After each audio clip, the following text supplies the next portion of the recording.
Complex 41 in Florida.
And we are coming up on 30 meters from the International Space Station, getting a beautiful view now of Starliner as it continues its approach. We are in an automated piloting mode at this time, so the crew is not having to command the spacecraft. Starliner is designed to automatically rendezvous and dock with the space station, but we have seen the crew take manual control of the spacecraft a couple of times during this flight test. One of those happened yesterday afternoon while we were in what is called far field operations. They essentially got to test maneuvering the spacecraft in case they ever did need to take manual control. And because that test went well, they did the same thing as we were at about the 260-meter hold point earlier today.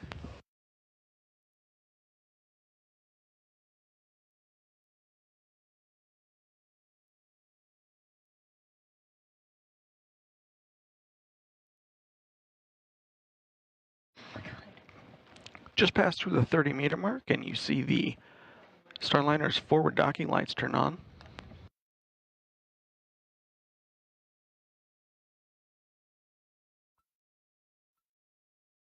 Station is getting a good view of Starliner with the lighting coming from that direction. We're waiting for the Earth to spin a little bit more, sun to move relatively, so Starliner gets a good set of lighting on station, and we'll continue the approach towards the No. 24 docking port.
Starliner nearing the 20-meter point, currently at about 22 meters away, still progressing at 0.05 meters per second.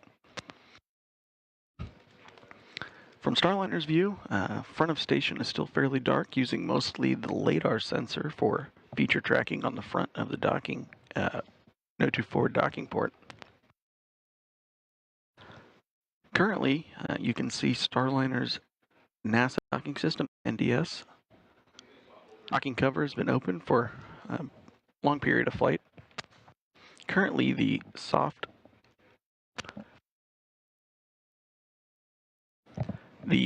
docking ring on the soft capture system is retracted. That's the inner metal ring on the front of NDS with the 3 pedals sticking out from it. Once we hit the 10-meter docking hold point, Starliner will extend the soft capture system, which is a series of motor-controlled arms.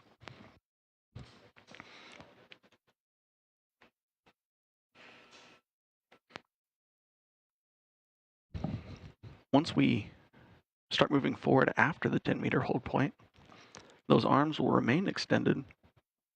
Starliner will approach the International Docking Adapter.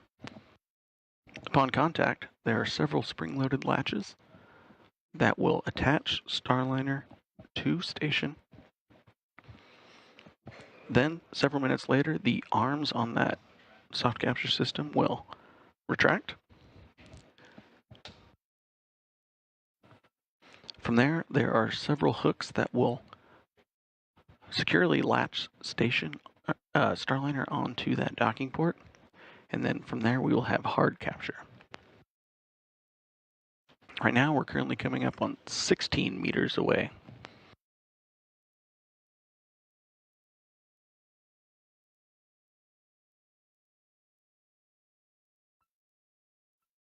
And again, we anticipate holding at that 10-meter hold point. This is a built-in hold, and we may wait here until we get ideal lighting.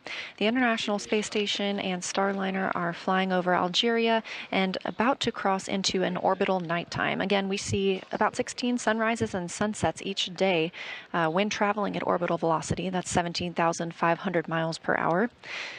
In terms of relative velocity right now, Starliner is traveling at about 0.05 meters per second. And to translate that, that's about 1/10 of a mile an hour as it moves in toward the International Space Station.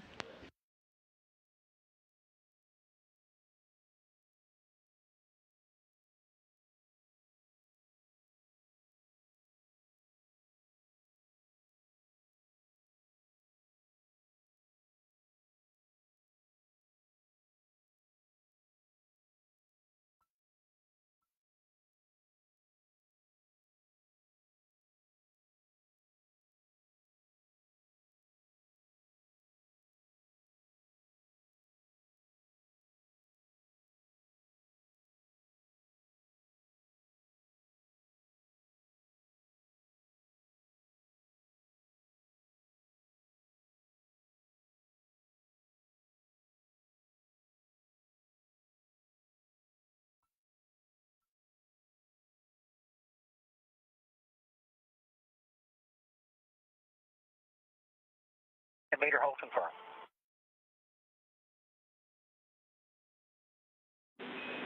Houston copies, and Starliner, we're expecting 6-minute lighting hold before NDS configures for docking. Okay. Station Houston on the big loop. Starliner's at the 10-meter hold point. ISS crew perform 1.106, step 1.2.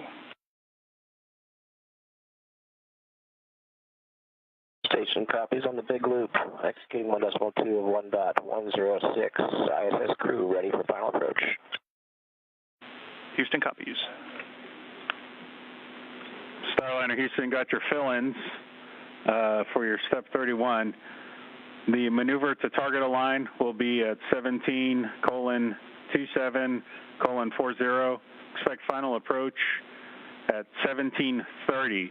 We're going to have 47 minutes of margin.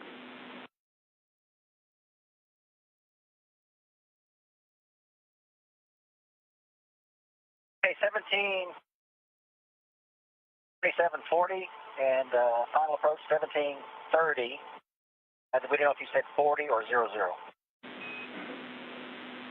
It was going to be, well, the time for final approach 17:30:00 with 47 minutes of margin, 47. Okay, 00 with 47 minutes of margin, copy.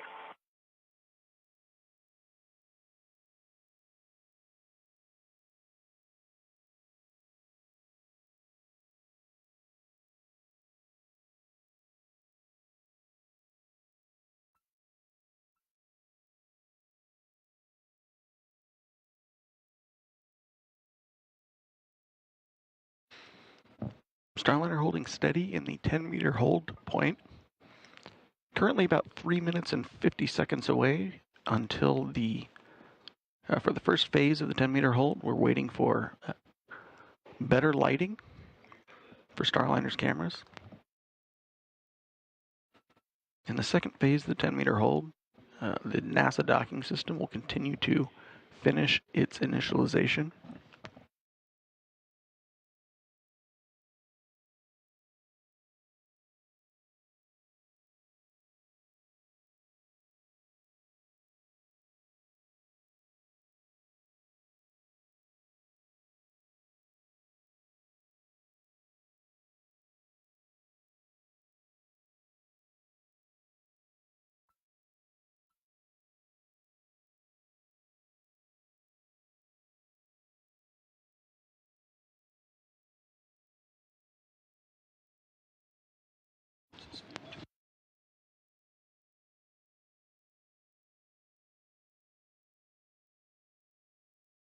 Starliner appears suspended in space as it and the International Space Station continue traveling at over 17,000 miles per hour.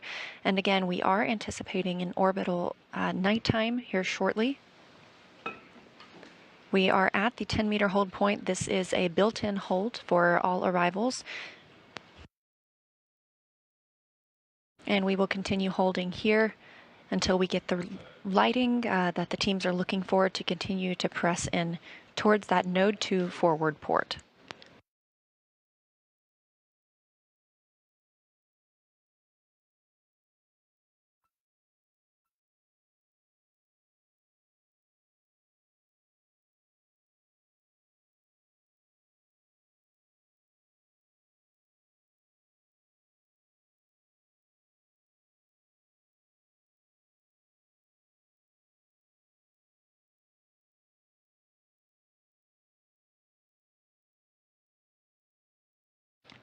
With this close-up view, you can actually get a pretty good view of what the Vesta cameras look like and where they are. Those are the two black rectangular shapes in the upper right and bottom left of that front docking port area.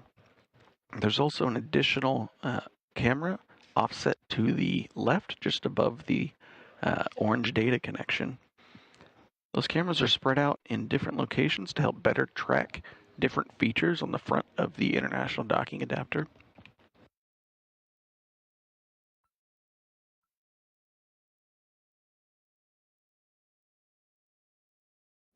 And we are again in a satellite handover with the International Space Station. Station uses the tracking and data relay satellite systems, and we expect to regain visual communication shortly. However, we will still be at that 10-meter hold point.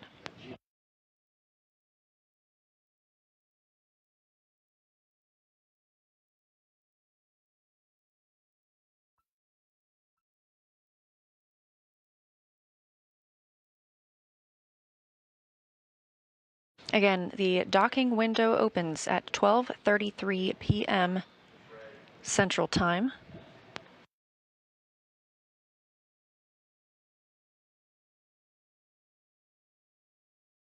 And we are in an automated piloting for the Starliner spacecraft, so Butch and Sunny are able to continue monitoring its approach once we resume that, but they will not be needed to take manual control and fly in and dock the spacecraft. That capability does exist, and we tested some of that manual piloting earlier in the flight.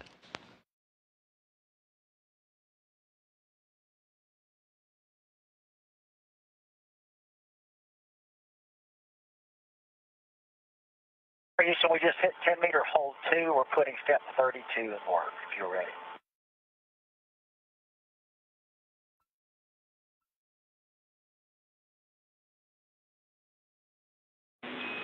We are ready.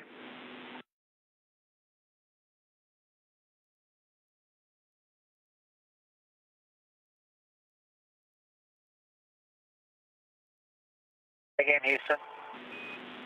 We are ready. Okay, here goes, step 32. Here we go. Roger.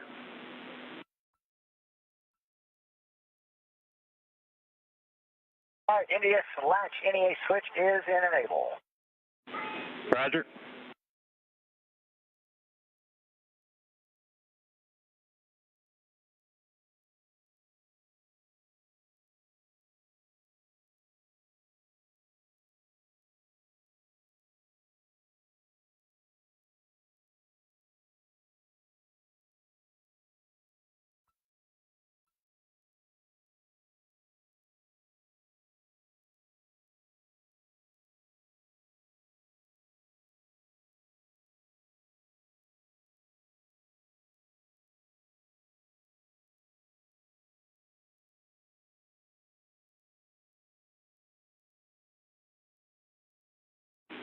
Starliner reactivating Mustang.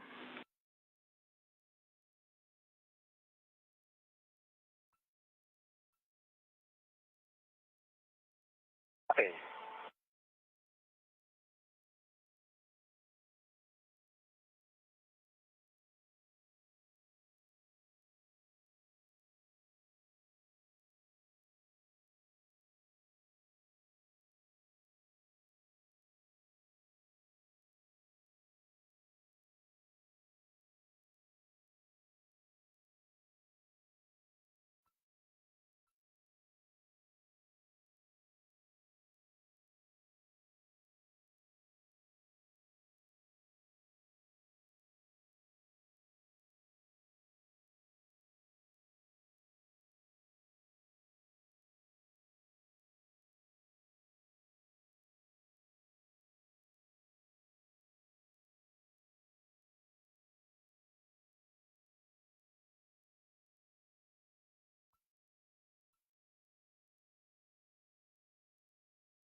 Continuing to hold at the 10-meter point while the NASA docking system extends the docking ring, or the soft capture ring, I should say.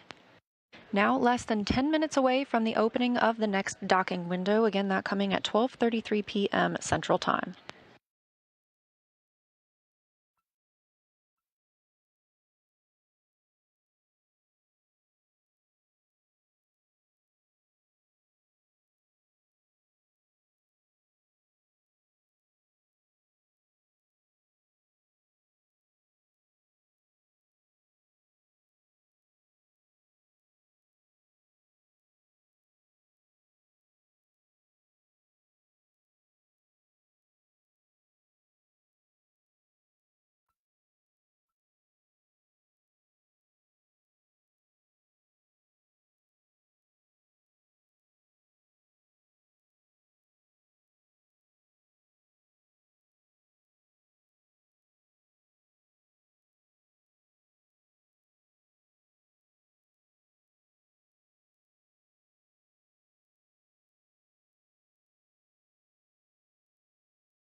Starliner, Houston on a big loop. NDS and entry cover are configured for docking.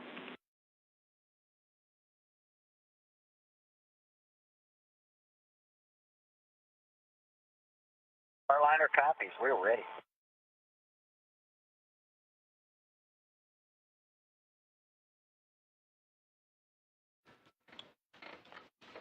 Capcom Neil Nagata and Commander Butch Wilmore both confirming that they see NDS ready for docking. We're currently sitting about 1 minute 55 seconds away from the final approach ignition.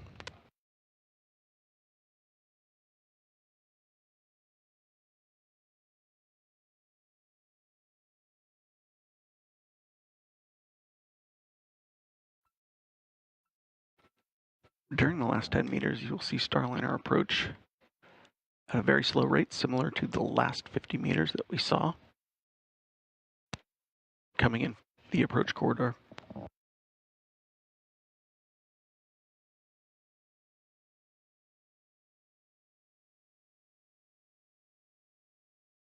The view on the right of your screen in the larger box, that's from Starliner's Vesta cameras.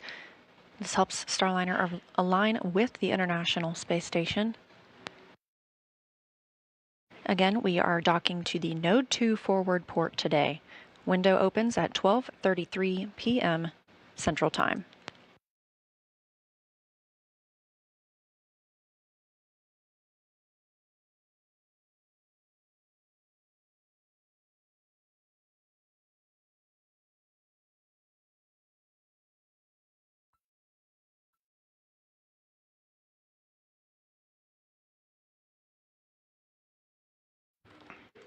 And we're looking about 30 seconds away from the final approach.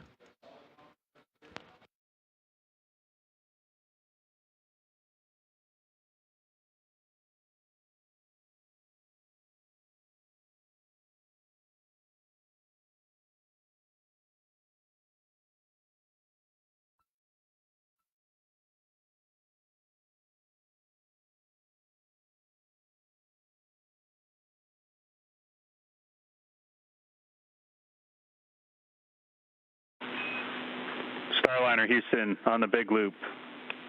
You are go to command final approach with tap stop 4, OFM, trigger next.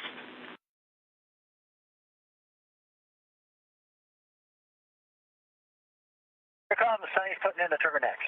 Tap stop 4. Station Houston on the big loop. For ISS crew, perform 1.106, steps 1.3 and 1.4.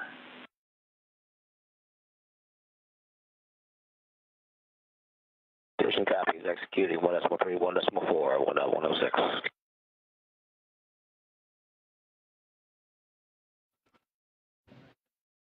And the Starliner crew have gotten the authority to proceed for the final approach.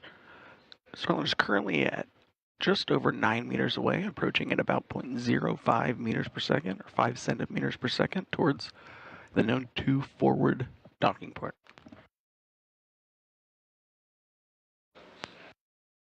Again, NASA astronauts Butch Wilmore, the commander, and Sonny Williams, the pilot, on the crew flight test today.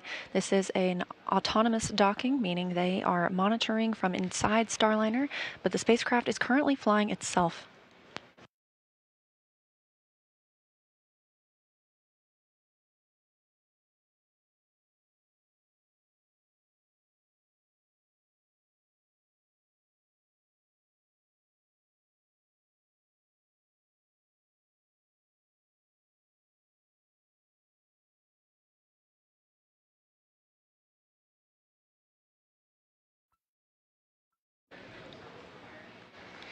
Starliner now less than 7 meters away from the International Space Station.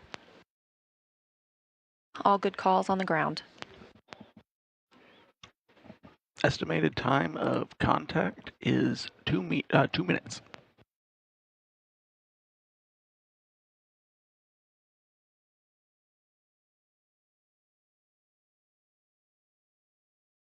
Now approximately 5 meters.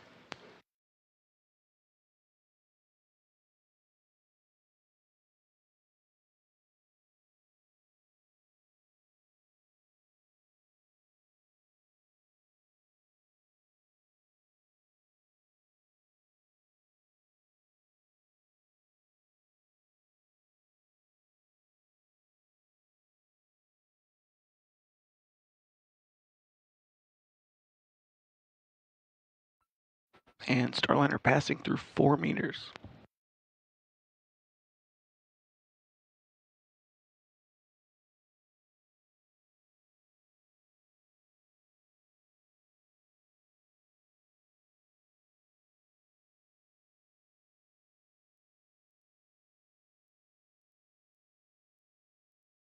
Now less than 3 meters away from the International Space Station. Good performance calls coming from teams in mission control.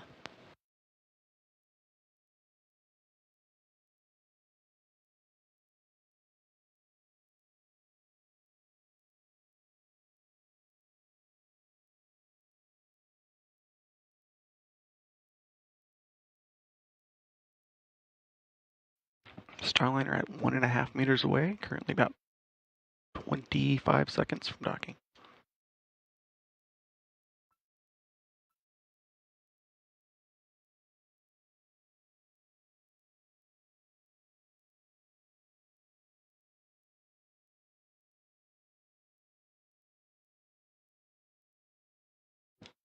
Point 0.5 meters.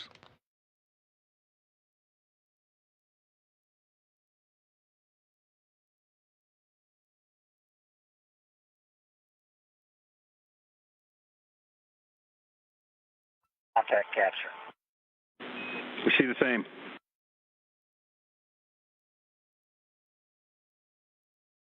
At 12:34 p.m. Central Time above the southern Indian Ocean, we have confirmation of contact and capture of NASA's Boeing Crew Flight Test and Starliner aboard the International Space Station. Butch and Sunny have made their arrival.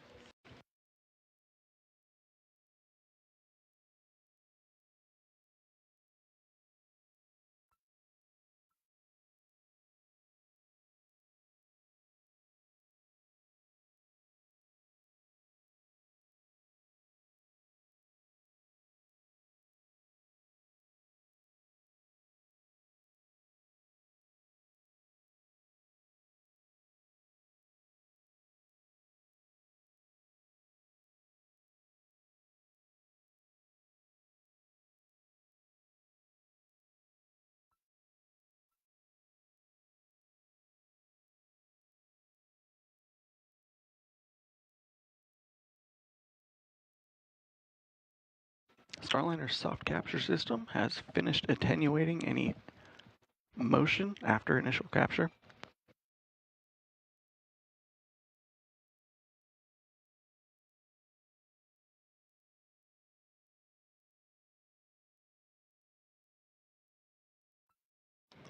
Next step for the NASA docking system is to retract its extension arms.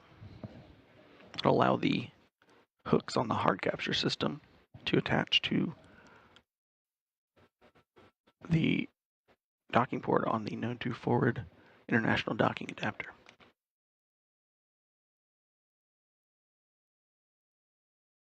And with the arrival of Starliner, again, that coming at 12:34 p.m. Central Time, we have 2 American crewed spacecraft aboard the International Space Station.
And with contact and capture of the Starliner spacecraft, we are now securing the spacecraft to that Node 2 forward port.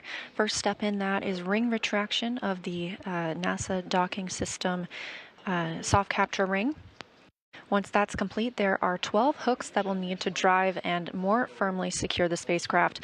Those will happen in 2 sets of 6.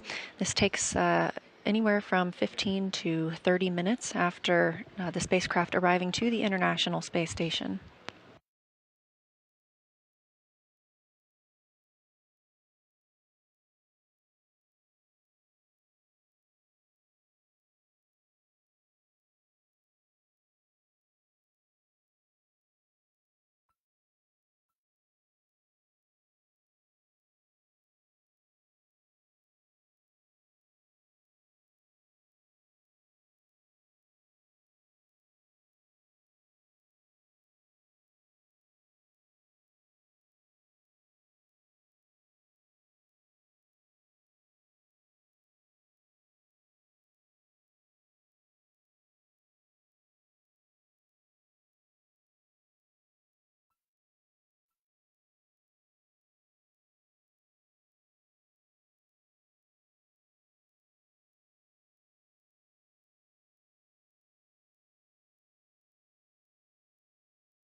Houston Station on the big loop, thrusters disabled for hard maintenance. Houston copies.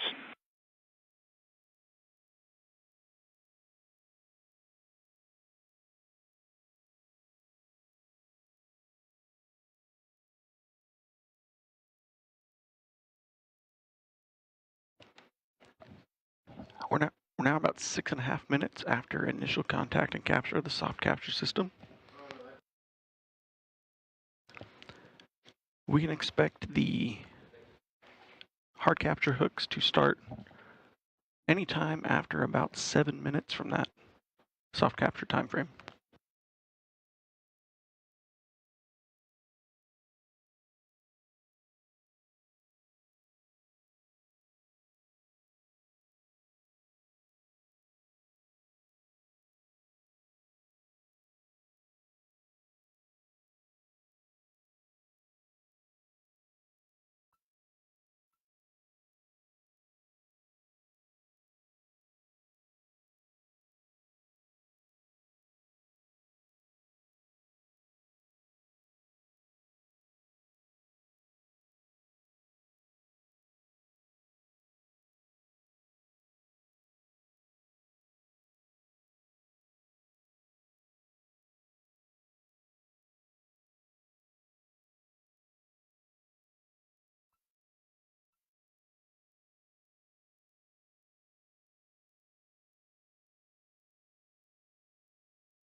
So while we're waiting for the NASA docking system on the Starliner side to finish completing its docking procedure, let's go over to the International Space Station Flight Control Room. Hey, thank you, Jim. We're following along every step of the way here in the International Space Station Flight Control Room. Flight Director Judd Freeling working hand in hand with the teams over with you over in the Starliner Mission Control, ensuring that everybody's following the joint flight rules that are necessary. There's Judd Freeling in the forward end. To his left is Diana Trujillo, working to monitor all the different steps together. Will Vu over to Vince's right is to Vincent LaCourt's right is Will Vu, the voice from Mission Control here in Houston, up to the crew aboard the International Space Station. Space Station has a couple of maneuvers in order to proceed with the next steps of retracting the NASA docking system ring on the Starliner. The thrusters need to be disabled on the International Space Station side, and the International docking adapter must be aligned with the NASA docking system. Teams here in Mission Control Houston verifying all of those have passed. So we're following along to proceed towards a hard capture. Again, we had soft capture confirmed at 12:34 p.m. Central Time. The hard capture secures Starliner to the International Space Station. Expect to hear some words from the crew after that hard docking is complete. In the meantime, lots to follow along with to ensure a safe docking, a safe hard docking of Starliner to the International Space Station. A couple of steps. Now, of course, after that hard dock is complete, we still have to go ahead and open up the hatches, so the teams here will remain on console and follow along through the methodical steps necessary to pressurize the vestibule in between Starliner and the International Space Station. That vestibule is the International Docking Adapter. Right now, it has been exposed to vacuum, awaiting for Starliner's arrival. Once Starliner is hard docked, they'll follow procedures in order to pressurize that vestibule from 0 psi to match that of Starliner and the International Space Station, same as we have here at sea level, 14.7 psi. That will take some time in order to accomplish. Now, because we docked on the second opportunity here, the second docking window that we were tracking as part of the flight to the International Space Station, we'll follow along to provide estimated times of hatch opening and the welcome ceremony, where the Expedition 71 crew will formally welcome the two first-time flyers of Starliner to the International Space Station, Butch Wilmore and Sonny Williams, the first to fly the Boeing Starliner.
Bringing you live views from here in the International Space Station Flight Control Room. Flight Director Vincent LaCourte talking with the flight control team. We're all waiting for the hard capture of Starliner to the International Space Station. Again, soft capture confirmed at 12:34 p.m. Central Time. We're in a short handover period, so we do not quite have live views from the International Space Station. Should hopefully be regaining those shortly to show you some live views of the spacecraft, the two spacecraft docked together, International Space Station and the Starliner.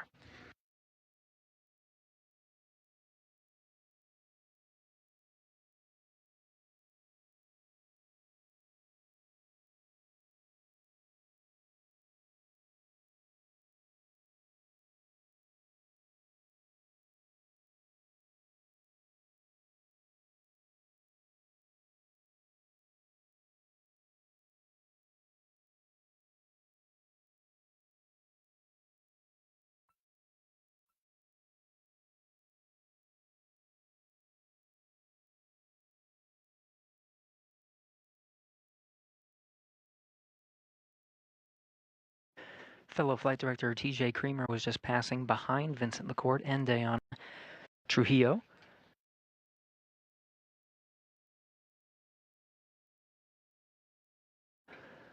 Lots of team members here in Mission Control Houston following along through the steps after docking the Starliner to the International Space Station.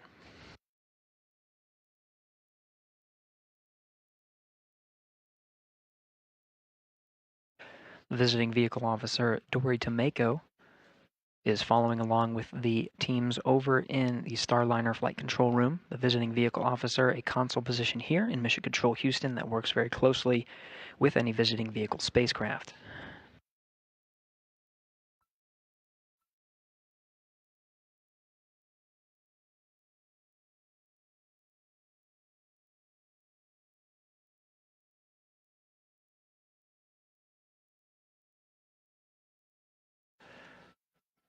The choreography necessary to safely dock and hard capture a visiting vehicle to the International Space Station must be carefully coordinated, and even events on board the International Space Station must be coordinated as well. Again, we talked about the attitude control systems with thrusters inhibited on the space station.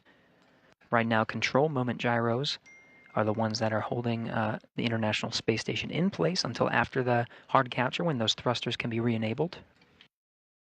There's also an exercise constraint on board the International Space Station, trying to limit the vibrations during dynamic operations of docking two spacecraft together at 17,500 miles an hour.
For those just tuning in, we do have a contact and soft capture of the Starliner spacecraft to the International Space Station.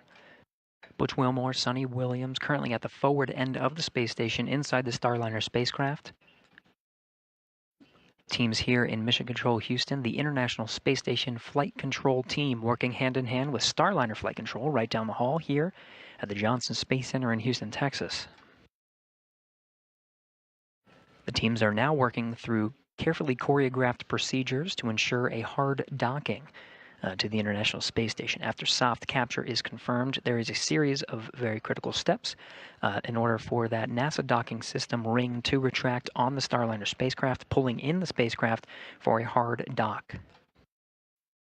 At this time, all the flight controllers you see here in the room are watching over those systems and following those procedures very carefully. This is not the first time that Starliner has docked to the International Space Station. Of course, we did have Starliner dock as part of the uncrewed flight demonstration that was OFT-2. This is the first docking with crew inside, of course. Butch Wilmore and Sonny Williams, both NASA astronauts, awaiting for their arrival aboard the International Space Station. We'll be providing you periodic updates and continuing our coverage through the entire procedure, including the hard dock and welcome of the Starliner crew to the International Space Station.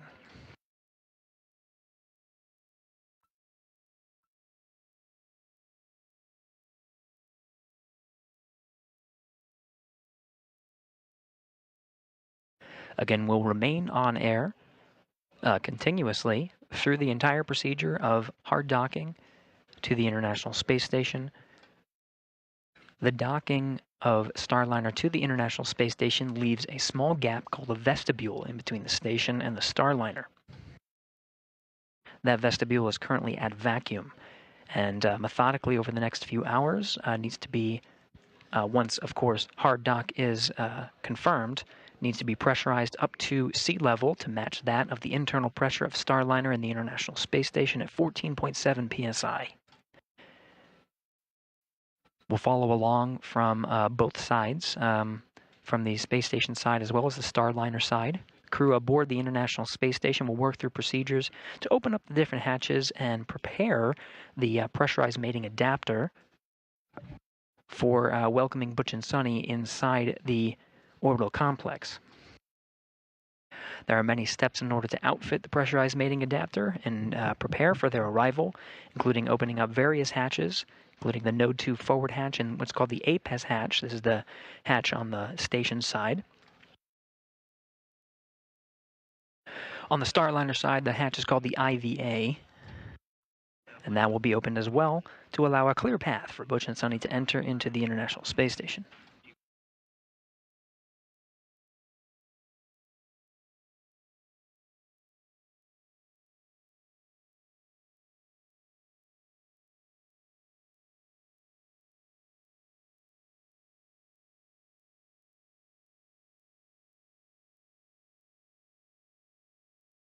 Starliner, all books are closed. Houston copies. We agree, and we're just waiting for the sequence to complete.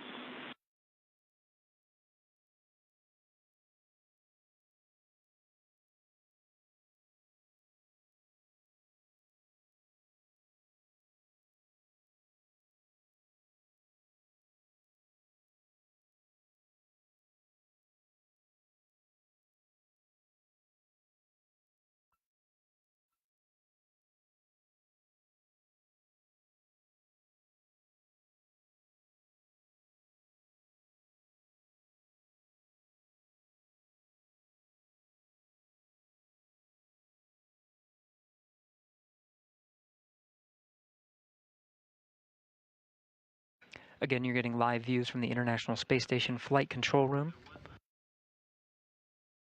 On the forward end of the screens there, you see some of the camera is set up in the Node 2 module of the International Space Station. This is at the very forward end. The hatch that you're looking at in this view is the Node 2 forward hatch. That is one of 3 that will be needed to be opened in order to welcome Butch and Sonny to the International Space Station. Currently closed as part of the docking operations. Starliner Houston on the big loop. We've all been waiting a little while for this call. That was an OK 3-wire, Fly Navy, docking complete.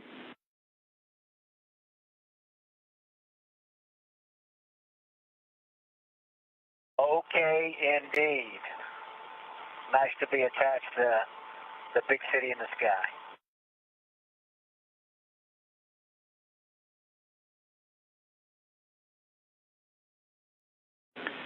And from the ISS Flight Control Team, congratulations to all NASA and Boeing teams on this historic day.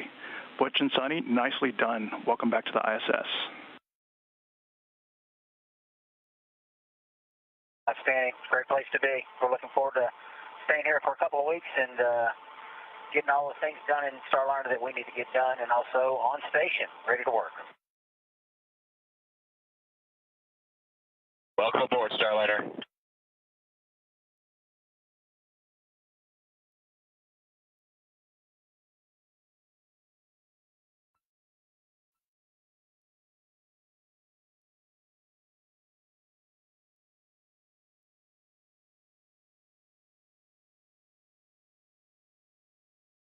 Starliner Capcom, Neil Nagata on the right in your screen, flanked to his side by NASA astronaut Mike Fink.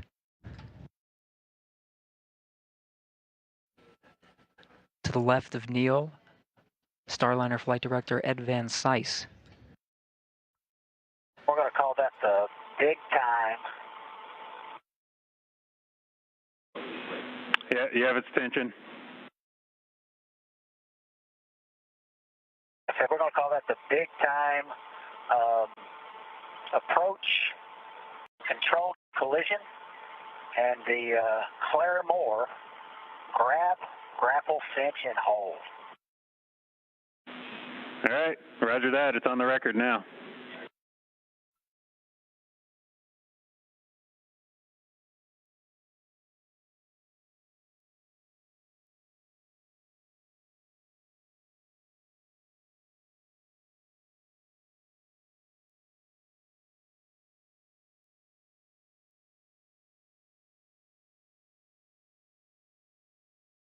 Butch and Sunny, of course, very much looking forward to entering the International Space Station, the crew aboard the space station as well. Starliner Houston on the big loop.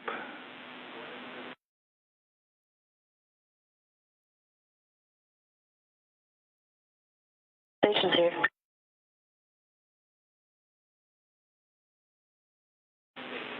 With the residue report on the outside of the Starliner hatch, we're going to work hatches one at a time, starting on the ISS side.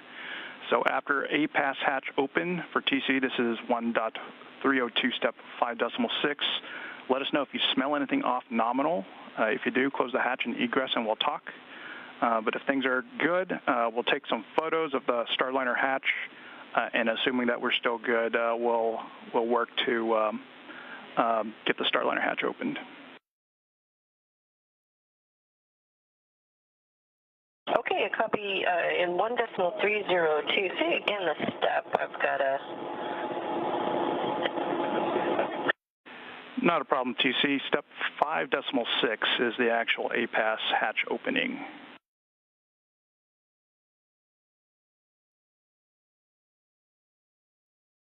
Okay, that may be another...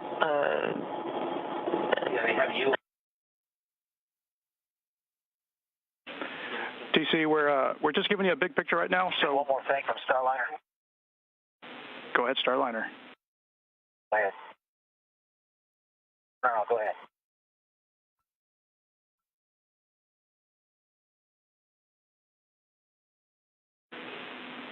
TC, we're not ready for you to get into those steps yet. We'll let you know when we are ready. And one additional point here, we want you to focus those photos and your inspection on the actual window in the hatch. Roger that. Photos on the actual window hatch.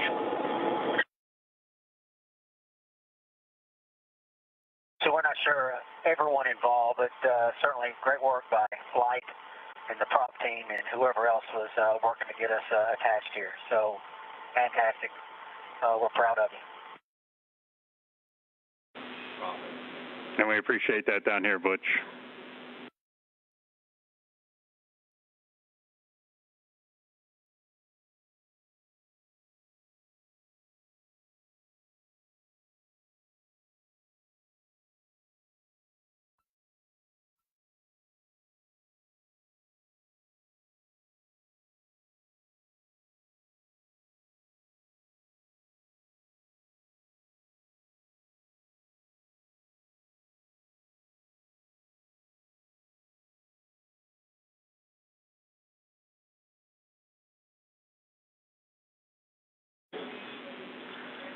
Starliner Houston, on the big loop, I'm ready for you to pick up in step 1 of 1.302, the CST 100 post-docking leak checks and ingress.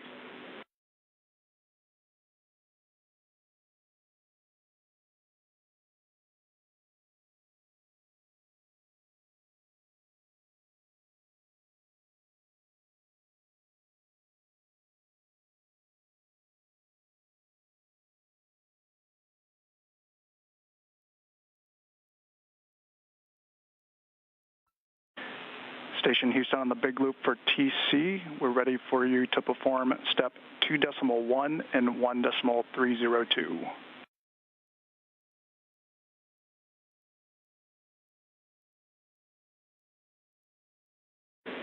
Copy and work. Starliner Houston big loop, just be advised we're deactivating Mustang for your suit doffing activities. I'll let you know when it's off. Okay, and can you say the procedure one more time? We're screwing around doing other things. No worries. 1.302, that's the first green block on your activity, on your timeline, CST hatch leak check. And that's step 1 only, please. Step 1, CST hatch leak check.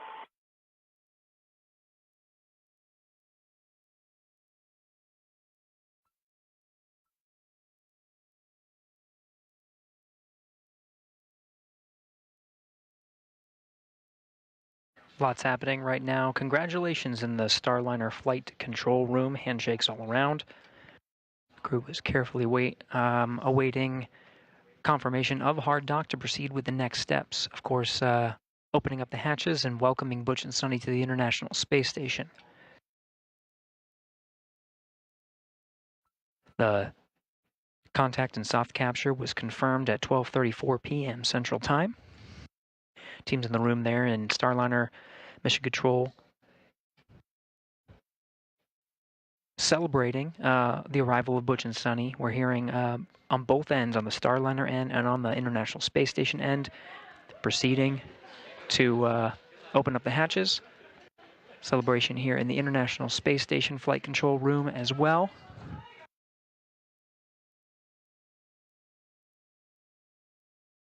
Excitement all around to welcome Butch and Sonny on board. Again, it'll be a number of hours before we go ahead and open up those hatches. These steps to safely do so are very methodical.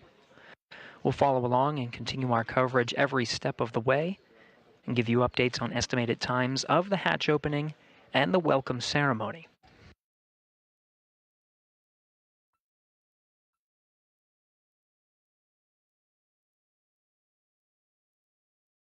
The Mustang system that you heard referred to on the loops there is the internal camera system. Hope to... I know you got the numbers, but 1.2 is 14.8, 14.8.01. We're in our 10-minute wait. We started about 30 seconds ago. Okay, yeah, copy that. Hey, Butch, say again the time.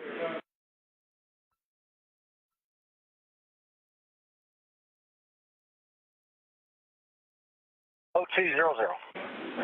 Roger. I stand by. Sorry about that. I'm sorry. That's my from TPI counter. Make that 0445.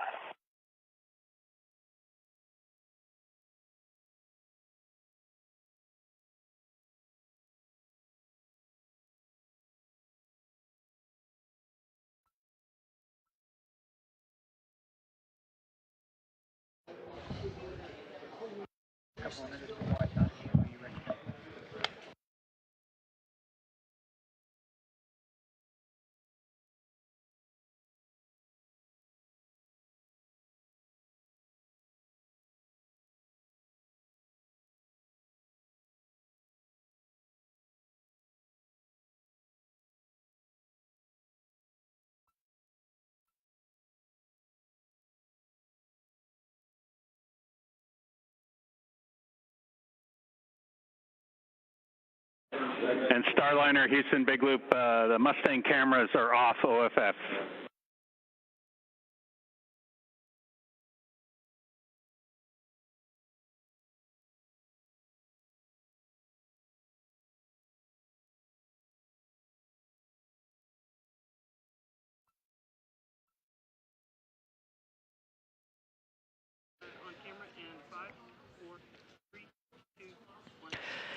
Well, it's a wonderful day in both of the flight control rooms here in Houston. Starliner flight control teams and International Space Station flight control teams, as well as the crew aboard the International Space Station and inside Starliner, all working together to bring these two spacecraft together. We have confirmed docking at 12:34 p.m. Central Time. That was a contact and soft capture. Now the teams in both rooms are celebrating and congratulating all of the hard work that got us to this moment, the two spacecraft together. We're counting down, and we're going to follow along as part of our live coverage every step of the way to take you through the hatch opening steps and welcome Butch and Sonny on board the International Space Station. This is just the beginning of the celebrations, but we still have a lot to do. From here in the International Space Station Flight Control Room, we'll follow along as the International Space Station crew, specifically Matt Dominic and Tracy Dyson, will work together to open up the hatches and begin the methodical sequence of preparing for Butch and Sonny to be welcomed aboard the International Space Station, including pressurizing that vestibule. For now, though, we'll toss it back over to Leah Cheshire and Jim May, who we've been working with and coordinating closely to enable today's docking. Leah and Jim. Thanks, Gary, and welcome back to the White Flight Control Room, where you can see there is a lot of activity happening behind us. Again, we docked today at 12:34 p.m. Central Time, and we are anticipating hatch opening around 2:20 p.m. Central Time. So the teams are already stepping through those procedures on the space station and on Starliner. And this is Boeing's Jim May. I'll be signing off. Thank you for letting me be there with you for this pretty historic moment for the Starliner crew, the ISS crew, all of NASA. My counterpart, Boeing's Rebecca Regan, will be taking you through with Leah and the rest of the team for the rest of the hatch opening and the ceremony for Starliner's crew arriving, Butch and Sunny arriving at the International Space Station. That's right. We're not going anywhere. We're staying live until we see Butch and Sunny come floating through the hatch. We also anticipate to see some views from the crew while still aboard Starliner through the Mustang video system. We've heard some calls that those cameras have been taken off for now. That way the crew can get out of their suits and into something a little more comfortable before they join the other side of the space station crew.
Again, still live here in the International Space Station, in the Starliner flight control room, as teams continue celebrating the arrival of Starliner today. That happened at 12:34 p.m. Central Time.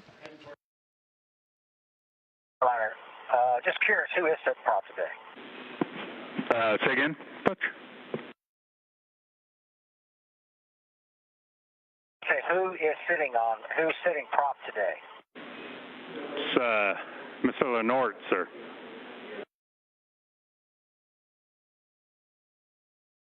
Mr. Lenore, a man we all look up to.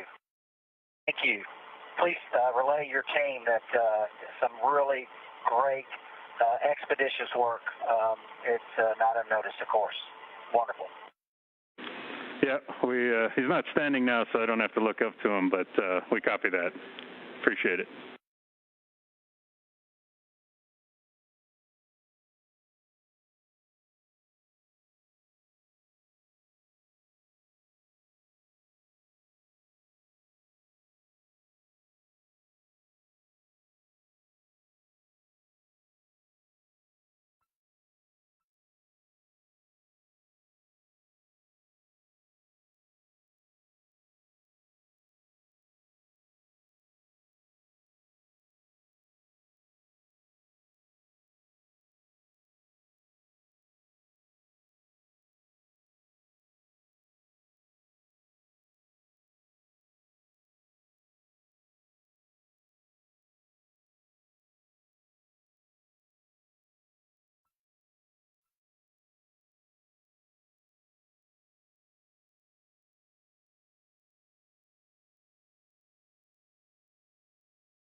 Station Houston on the big loop. ISS thrusters have been enabled, and as you can probably guess, hard maid is complete. Station copies. Great news.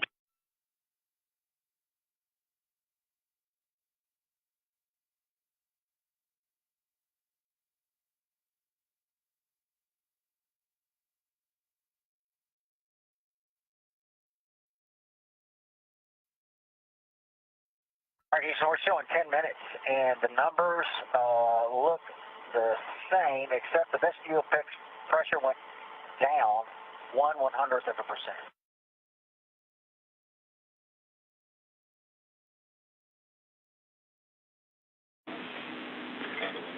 Roger that, Butch.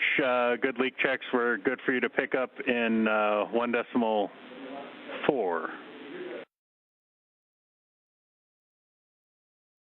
Okay, comes 1.4.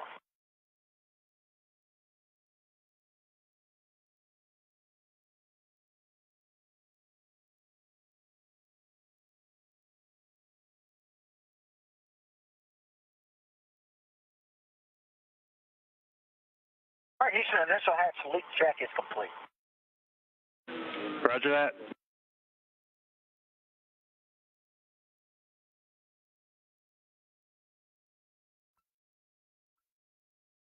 And we'll stand by until you verify that the India's power down is done.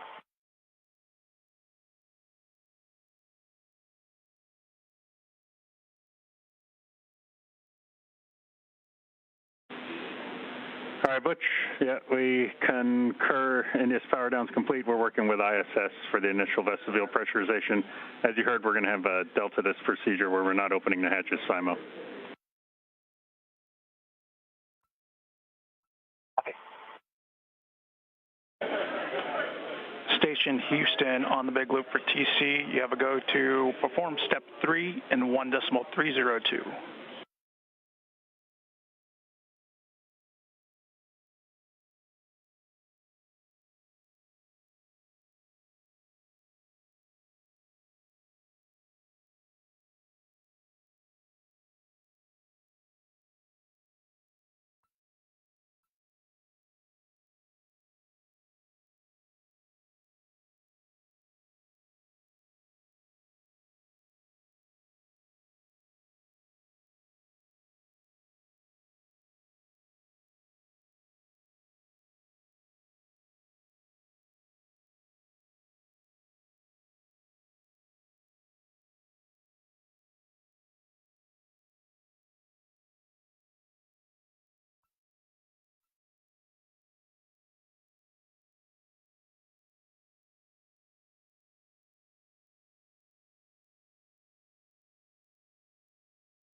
TC Houston on the big loop. We'd like for you to close the APAS equalization valve.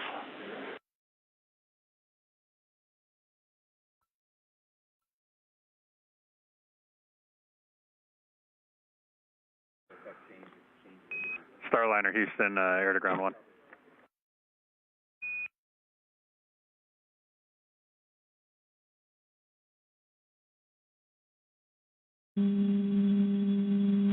Copy, good config. Houston, Starliner, we're at air to ground 1.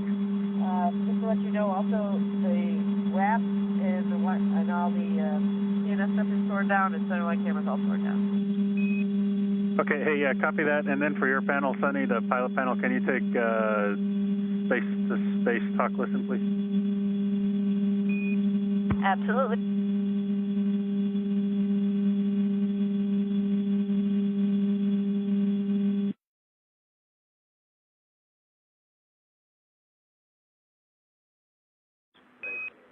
Deal complete. Okay, yeah, copy that. Thank you. We just get a hum because we got the big loop configured. Figured we'd move over to air to ground 1 just for a little bit to declutter the loops. No, we're not per timeline. So if you take a look at your timeline, we were calling up centerline camera WAP, and then you got all your suit DOF and those activities. You can reference your plan on the tablet. Just curious with the centerline camera, before we turned it off, did you guys catch a last battery reading, or maybe you saw something right as we got close? It was right about 3/4, actually, because that was the one that I had charged up overnight. So it was 3/4 when we shut it down. Okay, great news. Thank you so much. Houston Station on the big loop. Just a report per procedure. GMT 18:19:20 was when the APAS equalization valve was closed. Houston copies.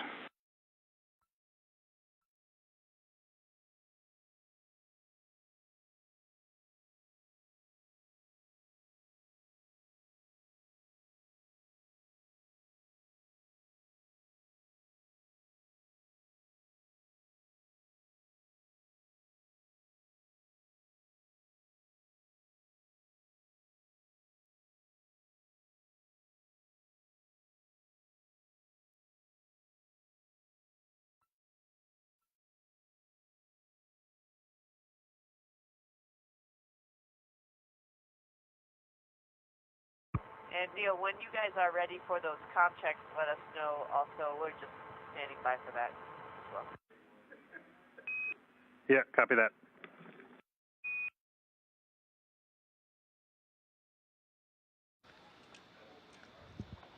Hi, everyone, and thank you for joining our continuous coverage of the CFT, the Crew Flight Test mission to the International Space Station, the first flight of astronauts aboard Boeing's Starliner spacecraft. I'm NASA's Leah Cheshire. We saw docking of the Starliner spacecraft to the International Space Station at 12:34 p.m. Central Time. And I'm Boeing's Rebecca Regan. And just before I got on console here, there was NASA leadership and Boeing leadership in the room congratulating everyone for docking with the International Space Station today with the Starliner. First time that we've ever had humans on board. So really exciting day. And it took a little bit to get there. And I think on display was just an ultimate team sport by the Boeing and NASA team this afternoon. Absolutely, and not to mention the hard work and efforts of our two crew members aboard Starliner itself. That's NASA astronauts Butch Wilmore and Sunny Williams. They are still in the Starliner capsule. We have confirmation that hard capture is complete, so the spacecraft is securely attached to the Node 2 forward port on the International Space Station, and teams are continuing to work through the steps ahead of hatch opening. We anticipate that hatch opening to come in about an hour, 2:20 p.m. Central Time. This view on the right-hand side of your screen, NASA astronaut Tracy Dyson is working to prepare the space station side of the hatch to open and welcome the two new visitors to the orbiting laboratory.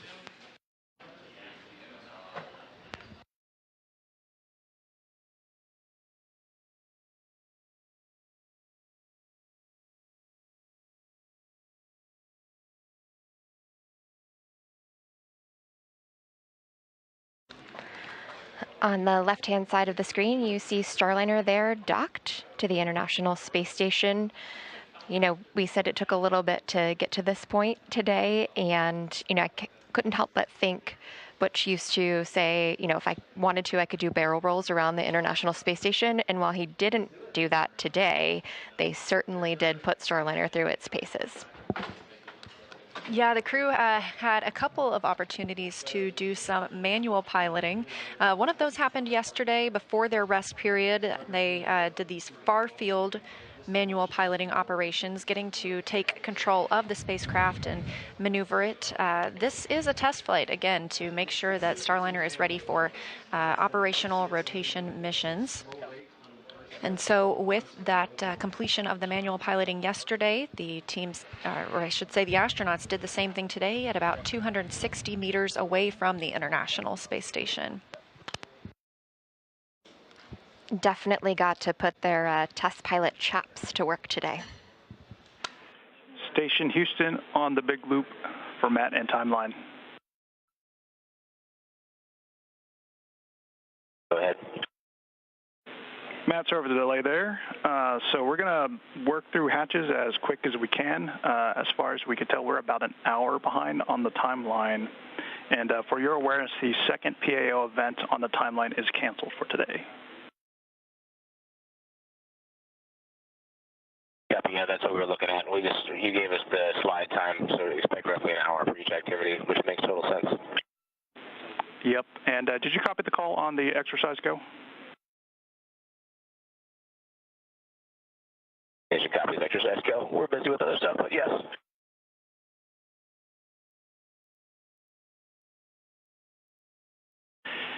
And also, Houston, for SA, both Node 2 cameras are mounted and loaded for PAO event if you want two different angles. We appreciate that. We'll take a look. And Matt, one additional thing for you. Depending on how things look like at the end of the day, we may slide your wake-up time to the right by an hour tomorrow. Station copies. We're so happy to have you aboard.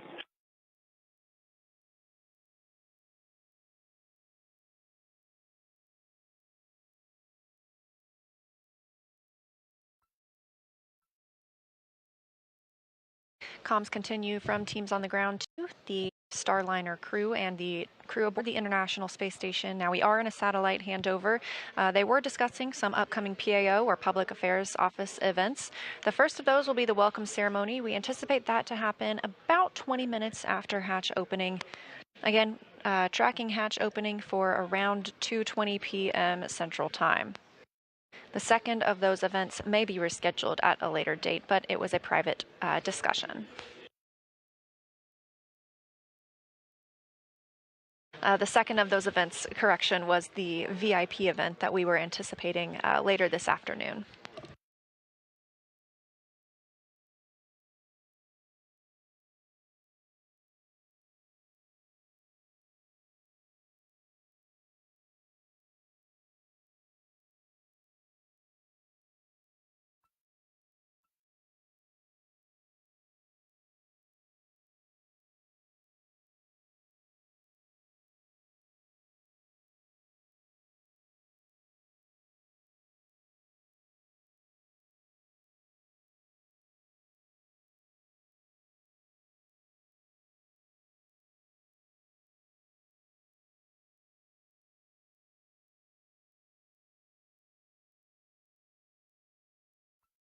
We previously heard the call that the crew is go to resume exercise on the International Space Station. This is something that they are asked to stand down from when it comes time for a spacecraft to dock or depart.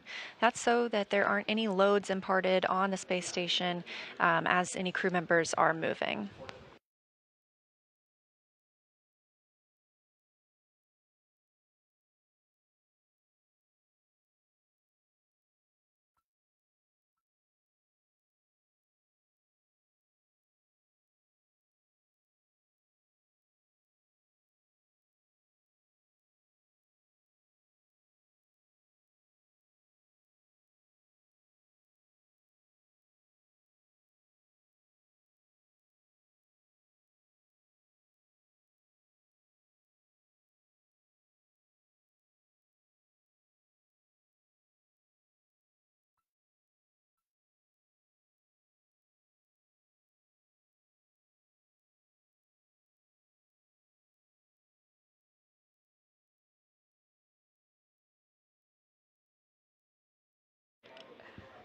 You may see there on your screen someone familiar. It looks like that person's smiling, and it is Sunny Williams, pilot of the crew flight test on Starliner.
Again, we are live here in the Starliner flight control room at Mission Control Houston in Johnson Space Center in Houston, Texas. And the view on your screen is of Starliner on its crewed flight test to the International Space Station with NASA astronauts Butch Wilmore and Suni Williams. The spacecraft arrived at 12:34 p.m. Central Time as the space station was flying over the southern Indian Ocean. Crews on both the Starliner side and the space station side are starting to walk through their procedures for hatch opening. We're expecting that to come around 2:20 p.m. Central Time. It would be followed shortly by a welcome ceremony for the two visiting crew members. Part of that preparation ahead of hatch opening is vestibule pressurization. The vestibule is the space between the Starliner spacecraft and the International Space Station. Of course, this was previously exposed to a vacuum, the vacuum of space, before Starliner docked. So we want to pressurize that. We use the air, or the pressure, I should say, from the interior of the International Space Station. When it comes time for Starliner to undock, we will regain that pressure rather than venting it overboard.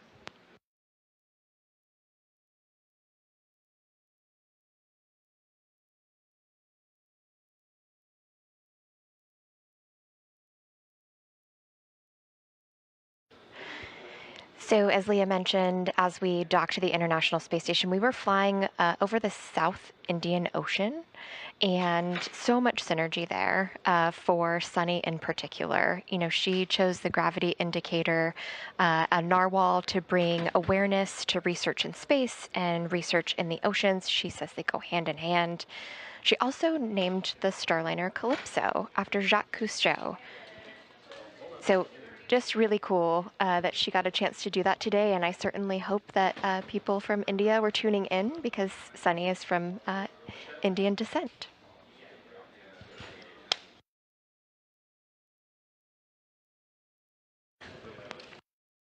And on the right side of your screen, you saw a glimpse of NASA astronaut Matt Dominic and NASA astronaut Jeanette Epps as they prepare to welcome Butch and Suni aboard the space station. Both of these crew members arrived earlier this year as part of the Crew 8 mission. It's both of their first flight to the International Space Station. On the contrary, for our two visitors today, this is the third visit to space station for both Butch and Suni.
seeing live views now of Starliner outside the International Space Station through a space station camera, hoping to get at least 4 views of Starliner from inside the capsule here in just a few minutes. Crew's getting ready, and we'll, open the hatches and cross over soon. So if you all tuned in to coverage as they were making their way to the International Space Station, you may have heard Butch say a couple times that they had donned their fancy sweaters. So I'm very curious to see what they're wearing as they cross the hatch today.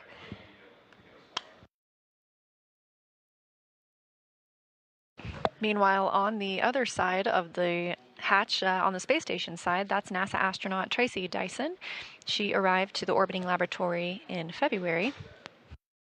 She is on an approximately 6-month mission. She and Matt Dominic, also a NASA astronaut, are sort of the prime members for configuring the space station side for welcoming Butch and Sunny today.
Station Houston on Space to Ground 2 for Matt and Starliner hatch.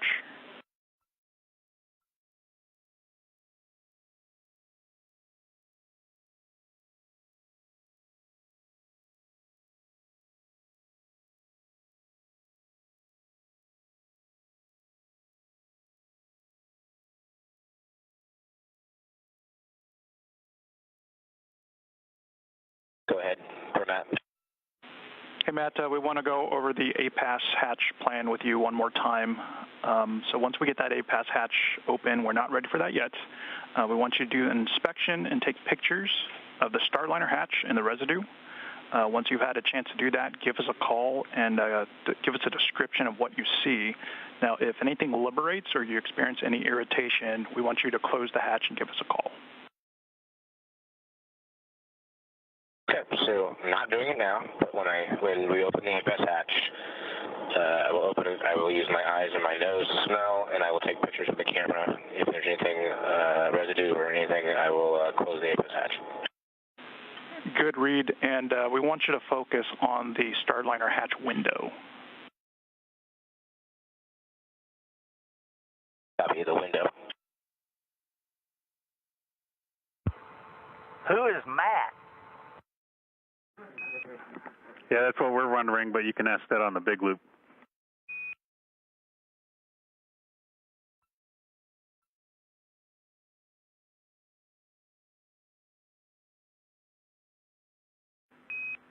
Who is Matt?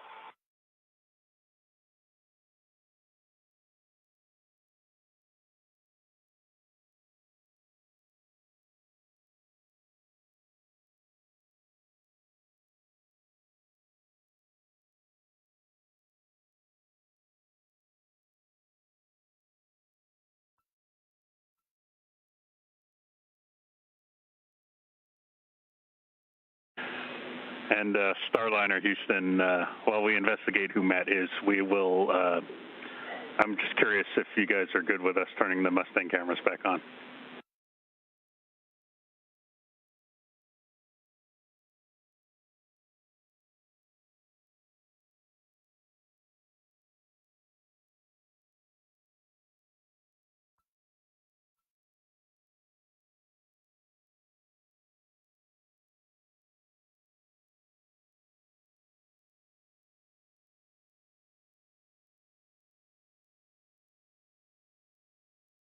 Give us a few minutes for Mustang. We'll call you. Yeah, no rush, no rush.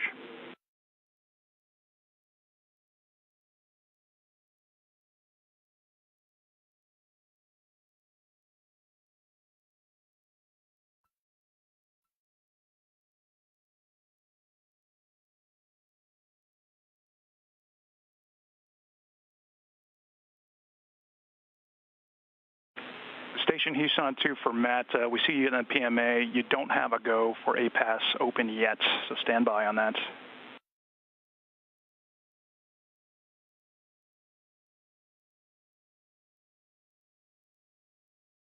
Houston, Matt on 2. I am not opening the hatch. I'm just setting everything out so when the time comes, we can move quick. Houston copies.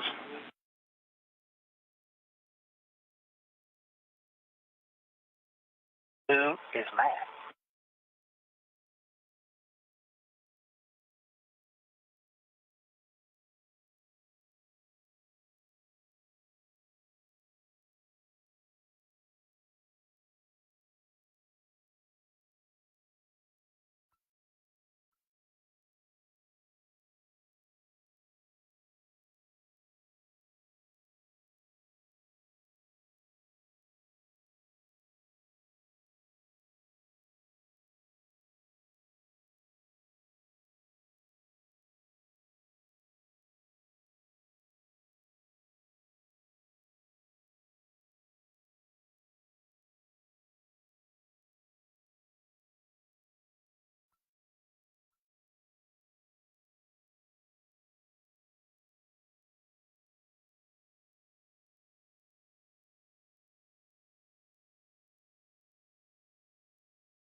We are about an hour and 12 minutes post-docking of Starliner's first crewed flight to the International Space Station.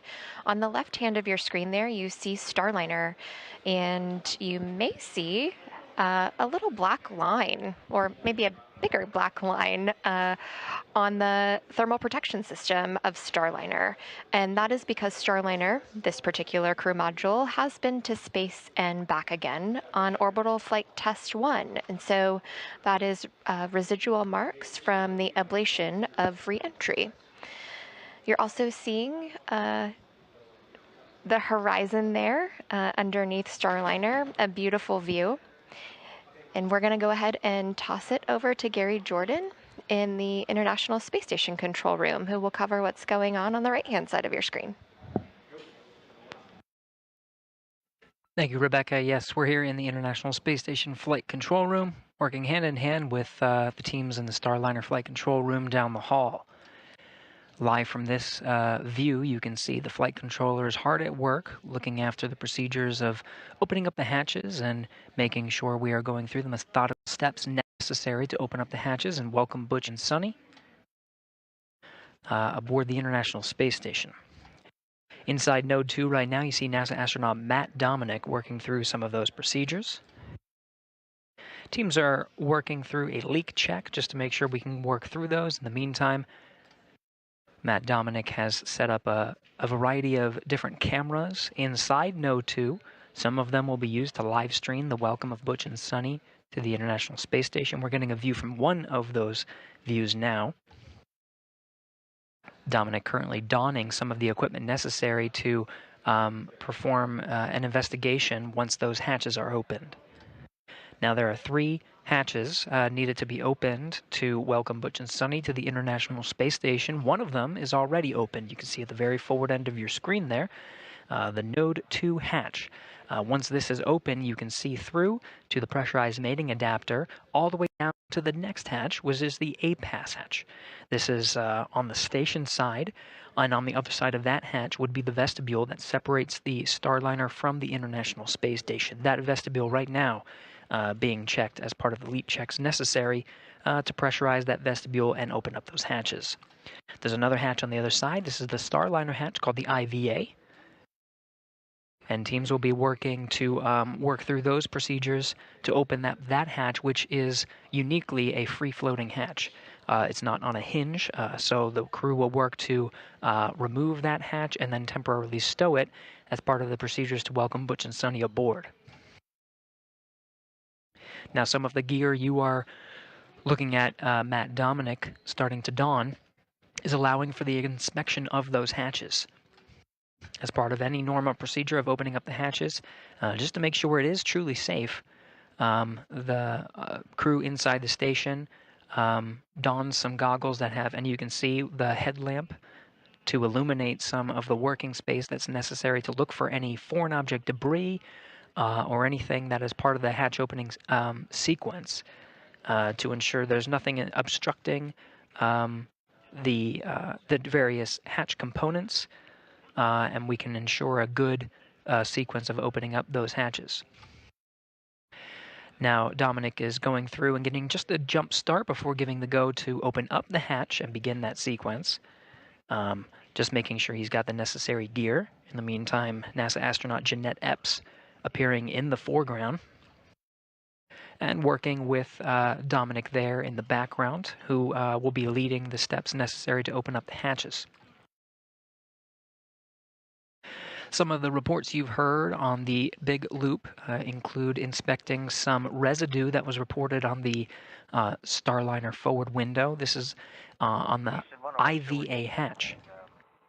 With you on one, that we haven't skipped over anything. I know we're a little bit behind the timeline. Well, as far as I can tell, got almost everything squared away. Is there anything in particular you were looking for? No, just wanted to make sure that that there's nothing we missed. Well, you know, what would be nice are some tablet battery percentages.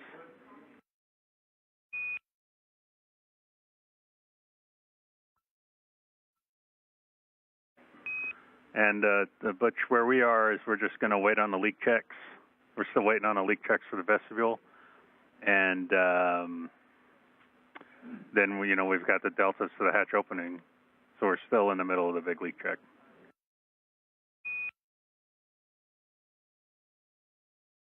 Okay, number 9 is 22, number 12 is 35. Neither one of them are charging right now.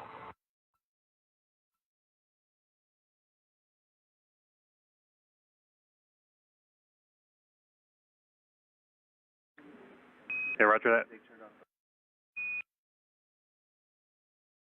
The voices you're hearing as part of that communication is that of Neil Nagata, the Starliner Capcom, over in the other room, speaking with Butch Wilmore on the other side of that hatch. Just as we are seeing. And Butch, Richie's suggesting that since we're going to be on the tablets for a little while, that if you want to, you can go ahead and put one on charge on the spider cable.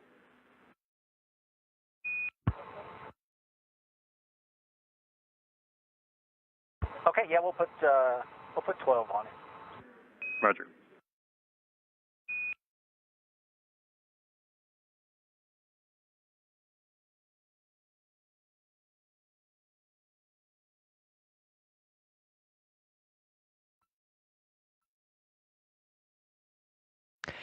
Again, hearing some of the comms between Neil Nagata, Capcom in Starliner Flight Control Room, and Butch Wilmore on the other side of the hatch. They have their own procedures to work through to prepare Starliner for the hatch opening operations. In the meantime, we're getting views from the Node 2 module of the International Space Station. You see there Matt Dominic in the foreground working with Jeanette Epps, both NASA astronauts working through the procedures to open up the hatches. Now they're getting a jump start on some of the steps necessary to open up the hatch. They're a couple of steps ahead. As you can see, they have these cameras set up to allow us to have some wonderful live views from inside in preparation for those hatch opening steps. But once Butch and Sonny enter into the International Space Station. Just, on air to ground 1, Butch and Sonny. Be advised, we're going to swap S-band strings so CDH can do some file manipulation on the DRM. I'll let you know when we're on string 1. That's for S-band, space to grounds. And we copy.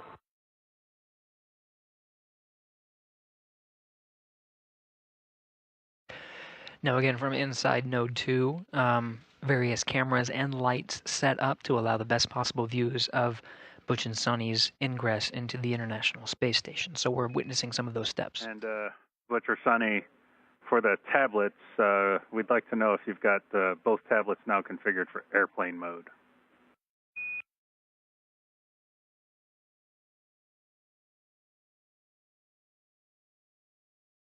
That's permanent. Roger that, thanks. Quick question. Yeah.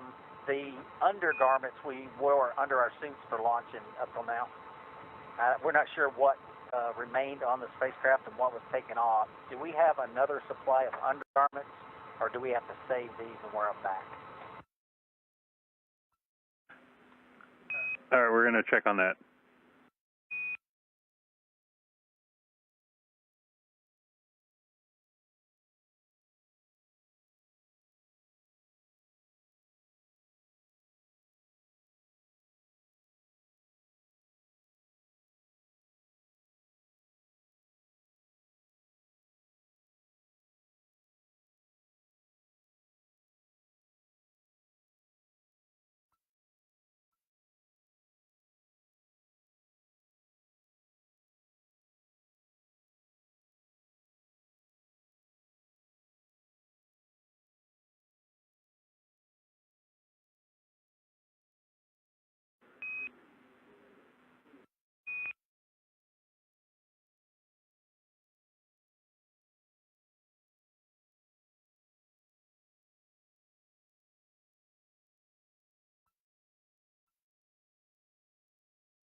So a quick recap.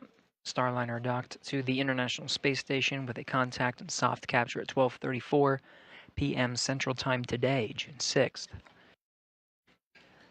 Crew here in the International Space Station Flight Control Room has been working with the crew you see here on your screen, the Expedition 71 crew members on board the station. We're working in tandem with the Starliner Flight Control team. On air to ground 1, we went ahead and swapped over to space to ground 1 transceiver.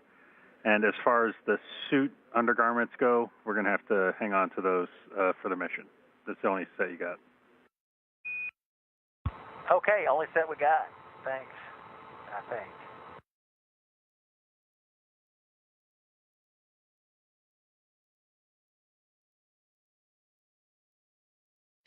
We're hearing some of the steps from inside the Starliner capsule, from inside Calypso. Butch and Sonny both working through the steps necessary to prepare Starliner prior to the hatch opening sequence, and the welcome by the Expedition 71 crew you see here on your screen inside the International Space Station. The steps needed to prepare are not too different from preparing for a long journey. For more, again, we're working here in the International Space Station Flight Control Room in tandem with the Starliner Flight Control team in the same building, just next door in the White Flight Control Room.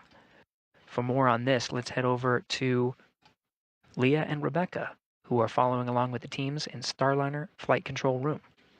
Over to you guys. Thanks, Gary. Yes, you're hearing Capcom Neil Nagata talk to Butch Wilmore aboard Calypso, the approximate size of a minivan. And so you're hearing that, and it's definitely relatable for a long trip with your family. You know, where did I pack my items? And, what's coming Next, I'm surprised we haven't heard anyone say, are we there yet? Or can we get into space station yet? So very relatable to a long journey that any one of us would take. Obviously a lot harder to get to. We saw that on display today. Looking forward to seeing Butch and Sunny both in the Starliner spacecraft and being welcomed in the International Space Station. And we are still in the period in which we are pressurizing the vestibule, the space between the Starliner and the International Space Station hatches. Again, it was exposed to vacuum. We need to bring that up to the same pressure as what is in both spacecraft.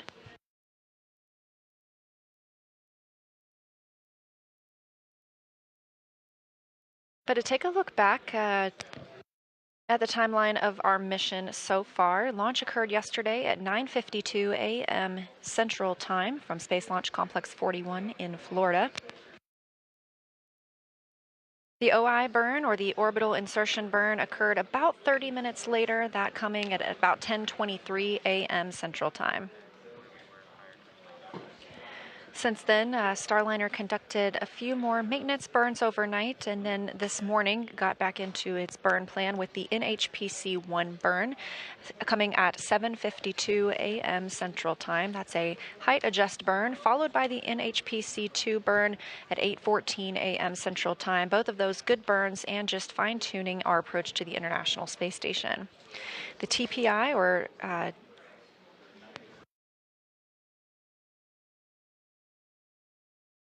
the terminal phase initiation burn, TPI burn, that occurred at 9:02 a.m. Central Time.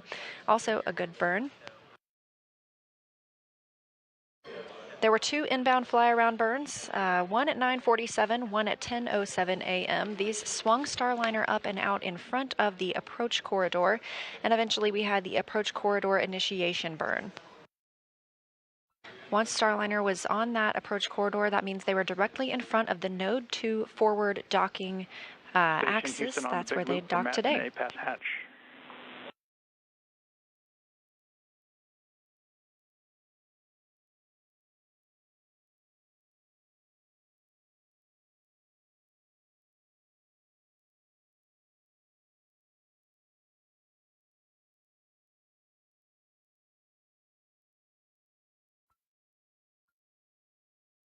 Go ahead. We could give you a go for step 5 and 1.302.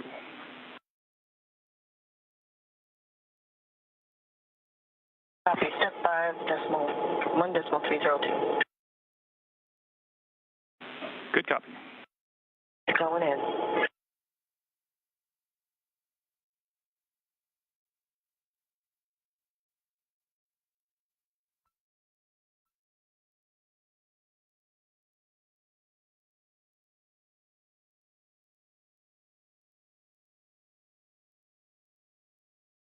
So ahead of that vestibule pressurization, we have to do leak checks to make sure the levels are balancing out before we bring pressure into the vestibule. So those are now complete, and we are go to proceed with pressurizing the vestibule.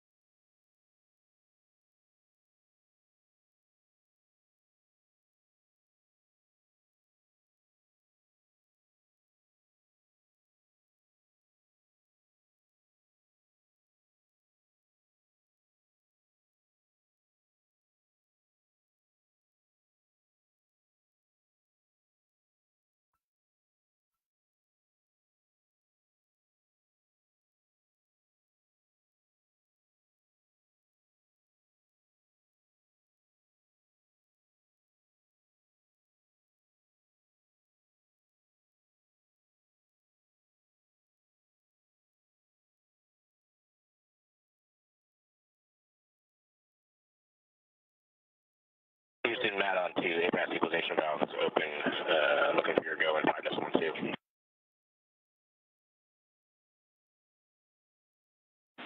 You have a go for step 5.2.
Houston, Matt on 2, how copy?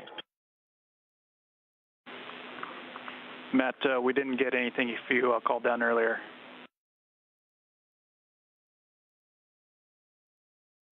Copy. You gave me a go in 5.2. I think I missed a big picture call earlier. I overheard part of it. Understand Starliner is keeping its hatch closed, and we're going to take the picture, so I'm proceeding with 5.3, just clarifying. That is correct. And if you see anything, we want a description of what you see. And if there's any concern, you could close the hatch. And the focus area of inspection and photos is the window.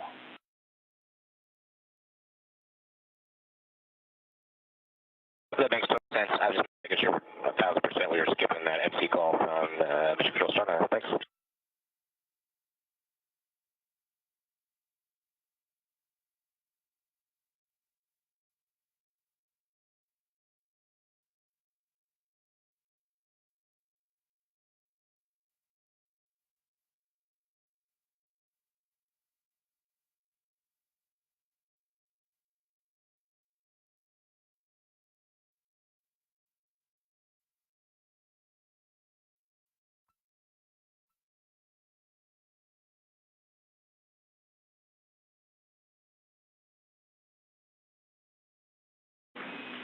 Starliner, Houston on the big loop. Teacher's direction blockage, so we're going to be on the big loop.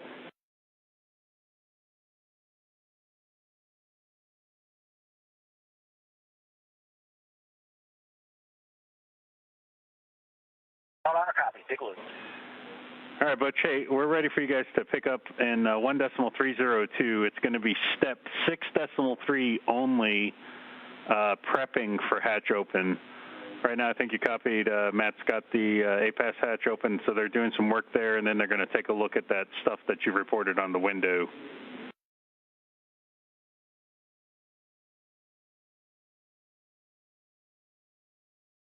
Okay, well, that's 1.302, step 6.3 only, and who is Matt? Still working on it.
Again, if you're just joining us, this is a live view of the International Space Station. Matt Dominic, NASA astronaut, there in the front of the frame. He is working to bring on board the new visitors to the space station. That would be NASA's Butch Wilmore and Sonny Williams, who arrived on the Boeing Starliner spacecraft at 12:34 p.m. Central Time.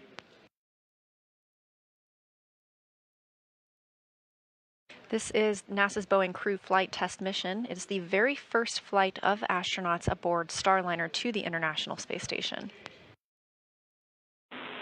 Station Houston on 2 for Matt and APAS.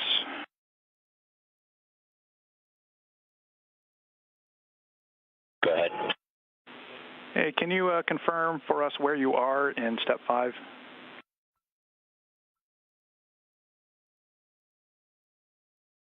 We're waiting 5 minutes for hatch seal relaxation.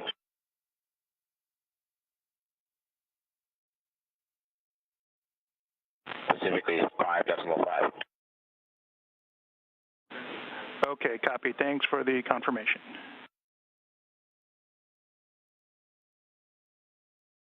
Reviewing the crew's procedures, this is the Next step ahead of opening the A-Pass hatch, that is the hatch on the space station side. Of course, Starliner has its own hatch that will need to be opened. That is the IVA, or the Intravehicular Activity hatch.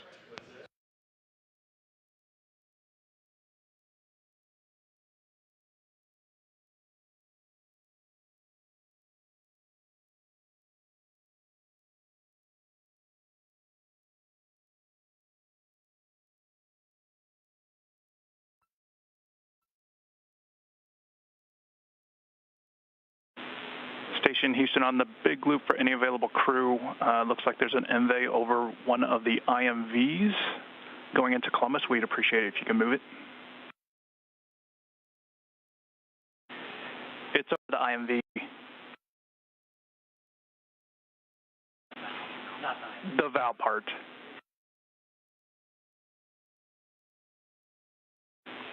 Appreciate it.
As you can see, NASA astronaut Matt Dominic has donned or put on some safety goggles and a mask as he prepares to open the A-Pass hatch.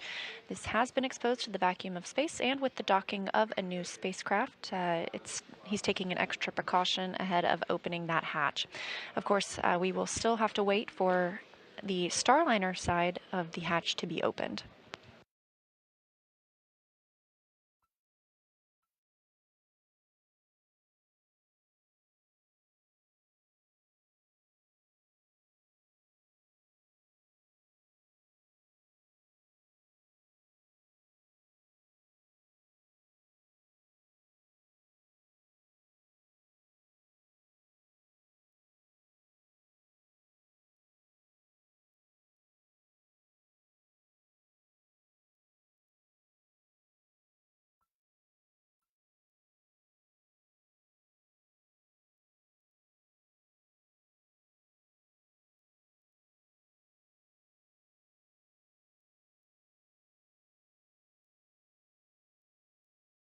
Matt Dominic, NASA astronaut, has opened the A-Pass hatch. He will go in and take some photographs of that space between the A-Pass and Starliner hatch.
Starliner Houston, Big Loop, you okay with us activating Mustang?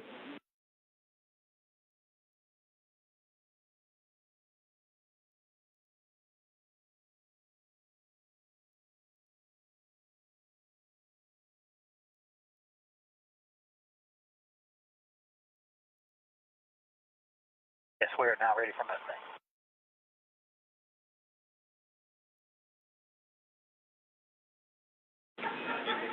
Okay, it's coming up.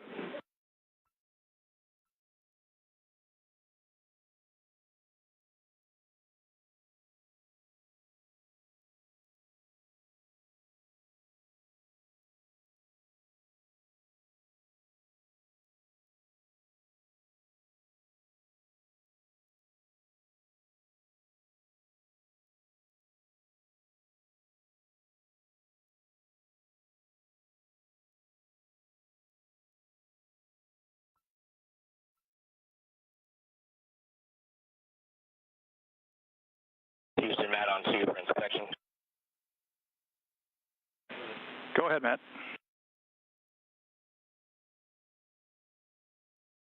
From what I can tell, nothing looks unusual. Was able to yell at Butch through the window and Sonny, which was great. Now that we have light in there with the helmet lamp, neither Butch nor I can see anything of interest on the window. It looks nominal.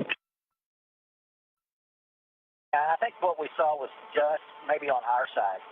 There is some stuff on the outside of the main window, the cabin window, but that one looks good. I agree.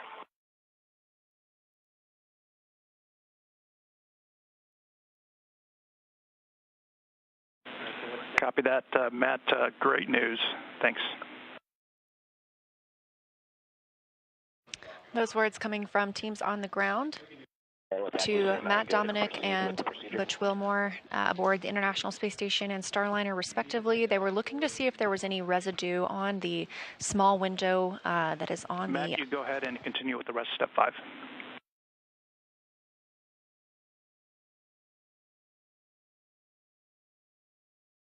Welcome. Starliner, no action on a prop caution. It's expected.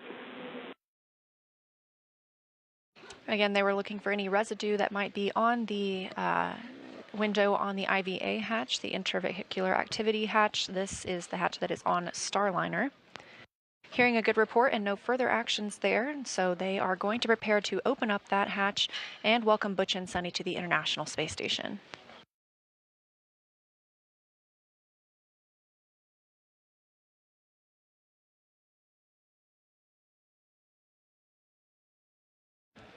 This will be Butch and Sonny's first time opening Starliner's hatch in space, but they have had plenty of practice here on Earth. They've trained extensively with Boeing's mock-up trainer hatch and a standalone hatch at Johnson Space Center in Houston.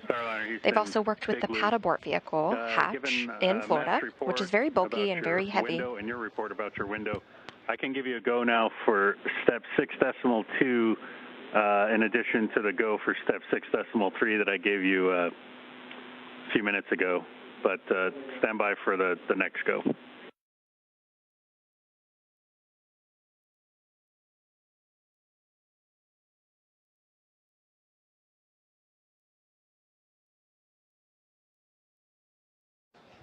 That pad abort vehicle hatch in Florida is very bulky and very heavy, especially when you are not in microgravity like they are today. But the Starliner flight crew integration team, made up of mostly human factors engineers, came up with a way that allowed Butch and Sonny to train with the bulk of the hatch without the 100-pound weight of the hatch by using a 15-pound foam replica that helped validate hatch stowage and moving about the Starliner cabin.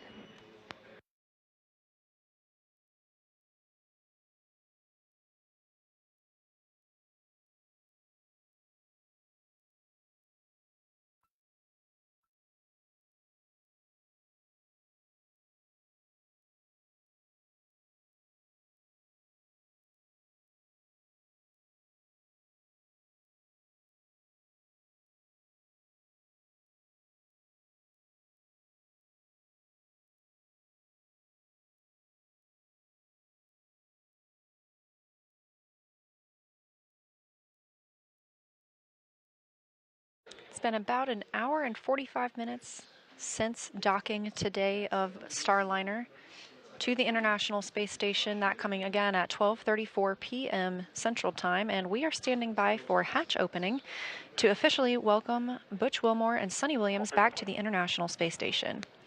This is the third flight to the space station for both crew members. I'm sorry, Butch, didn't quite copy that. Did you say 6.2 complete?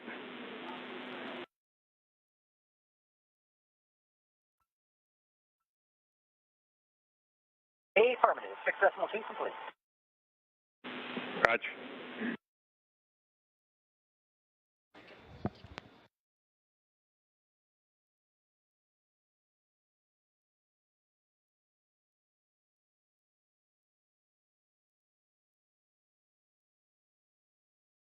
You can turn down the cabin temp some if you'd like.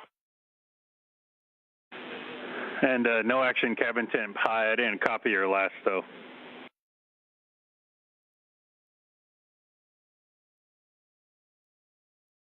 Ted, I can turn it down. It's getting, remember how it was cold earlier, but now it's fine, and we can turn it down some. It's currently at the 230 position.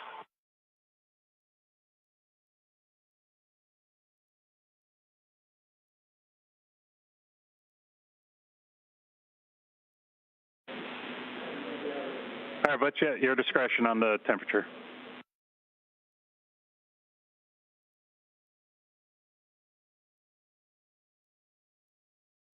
Okay, it's at 11 o'clock.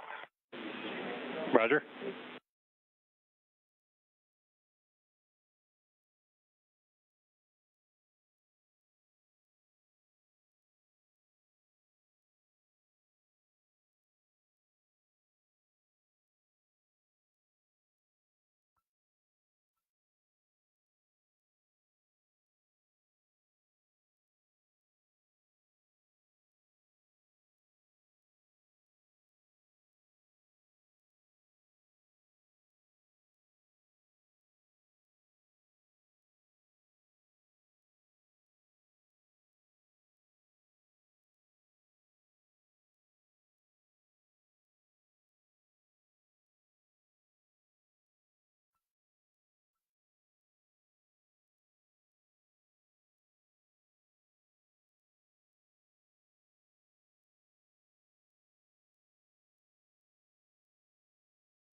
Starliner Houston on the big loop.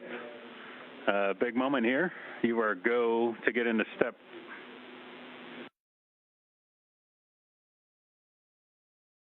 All right, no action message.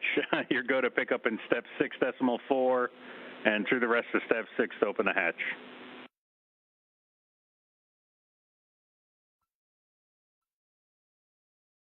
6.4, here we go.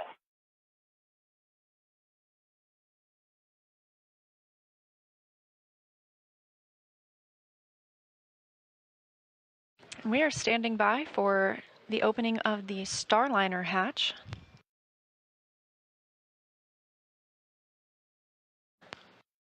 Several Expedition 71 crew members on the space station side eagerly awaiting the arrival of their two new visitors, NASA astronauts Butch Wilmore and Sunny Williams. Again, we docked at 12:34 p.m. Central Time.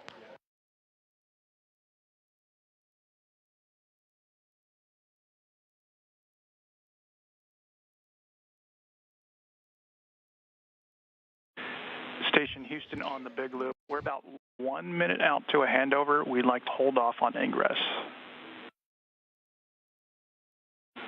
We'd like to get this on video.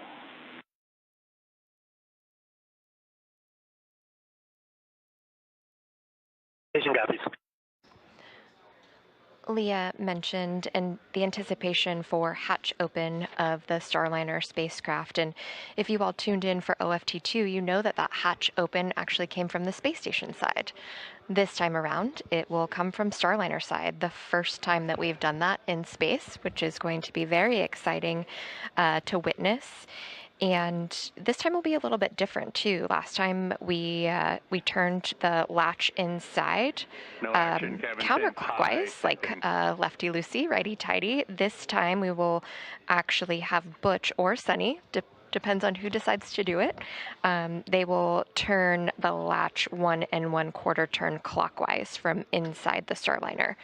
They also have a window that you've heard them talk about, so we might be able to see their faces from inside that camera that you saw on the International Space Station.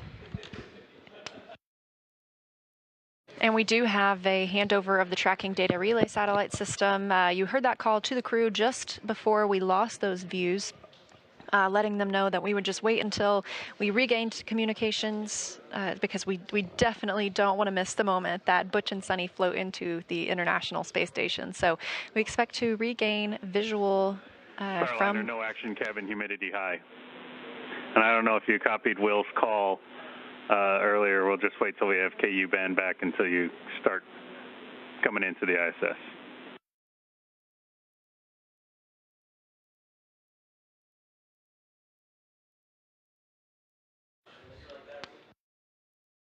That's Capcom Neil Nagata speaking with the Starliner crew, letting them know we are standing by for hatch opening, and we have regained video. With KU and video. With the exception of crew sleep, Butch and Sunny have been very busy aboard the spacecraft. And I know that our Starliner and Boeing and NASA teammates here on the ground just can't wait to talk to them about their experiences, so that we know how to make adjustments for future missions, longer duration missions to the International Space Station. Earlier this afternoon, I got a text message from former NASA astronaut Chris Ferguson, who helped in the Starliner's development, and I bet he can't wait either. His fingerprints are all over the spacecraft, and now so are Butch and Sunny's.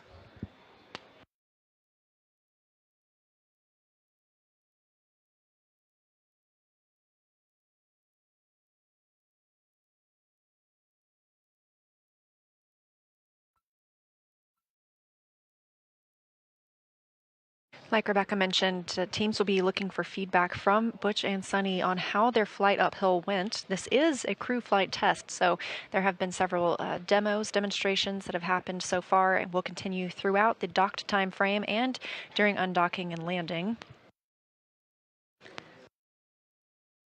Teams will start looking for feedback on habitability of the spacecraft, how it performs as a safe haven if that were ever to be needed, manual piloting, which we saw a couple of times during the ride uphill.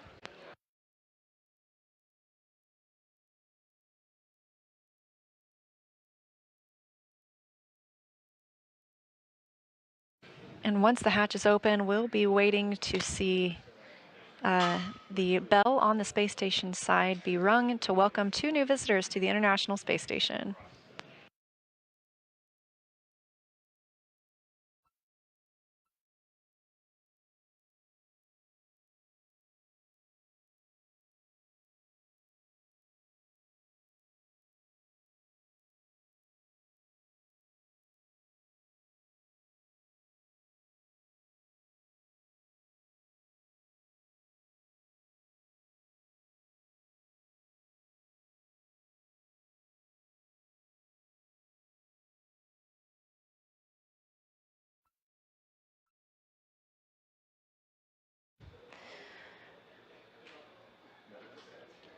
While Starliner is docked to the International Space Station, there will be more flight test objectives achieved, along with the ones that Leah just mentioned that have already been achieved, as well as operational capability checkouts. Those are things where the crew gets to interface with the Starliner and we get to check off some more items.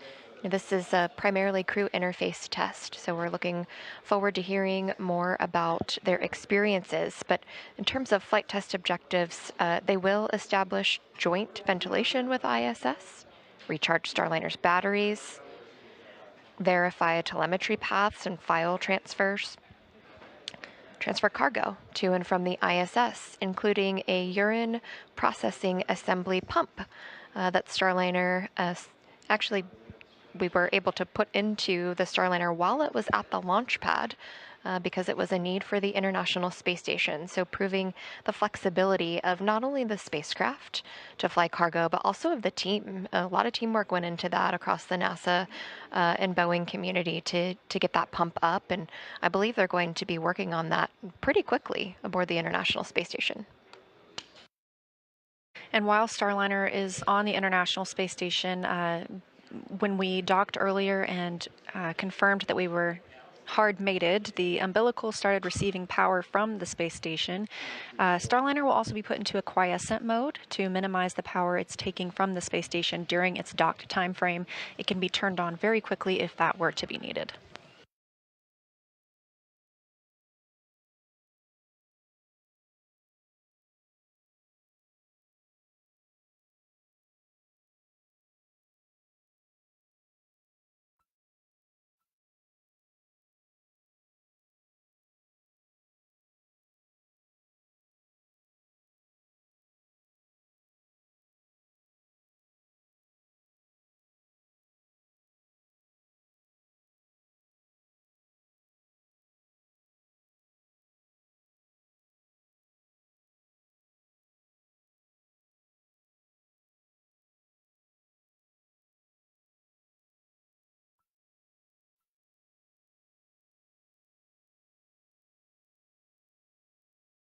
From what we can see in this view, it looks like we have most, if not all, of the crew members aboard the International Space Station awaiting their visitors to open the hatch on the Starliner side. Currently living on the station, we have the Expedition 71 crew, including NASA astronauts Tracy Dyson, Mike Barrett, Matthew Dominic, and Jeanette Epps, and Roscosmos cosmonauts Oleg Kononenko, Nikolai Chub, and Alexander Grabyankin. Of course, we're adding 2 more NASA astronauts to that mix today, bringing the total of people living and working on the space station to 9. Leah, this again is just a display of a team sport. When we think about Starliner, yes, it is an American capability, but it's also going to provide global access to the International Space Station and potentially new destinations in low Earth orbit.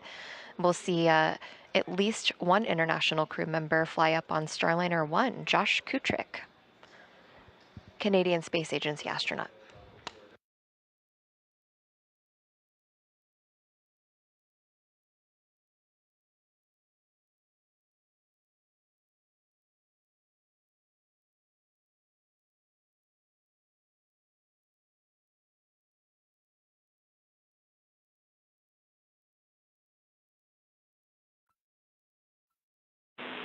Station Houston on the Big Loop, just for status. CFT crew has just opened up the IVA hatch equalization valve.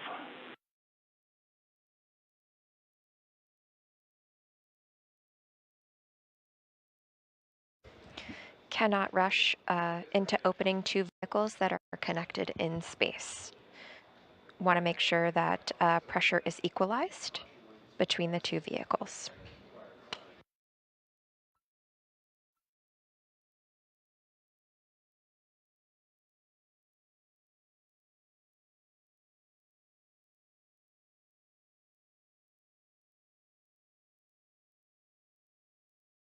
All eyes on the IVA hatch. Maybe they're not in a rush.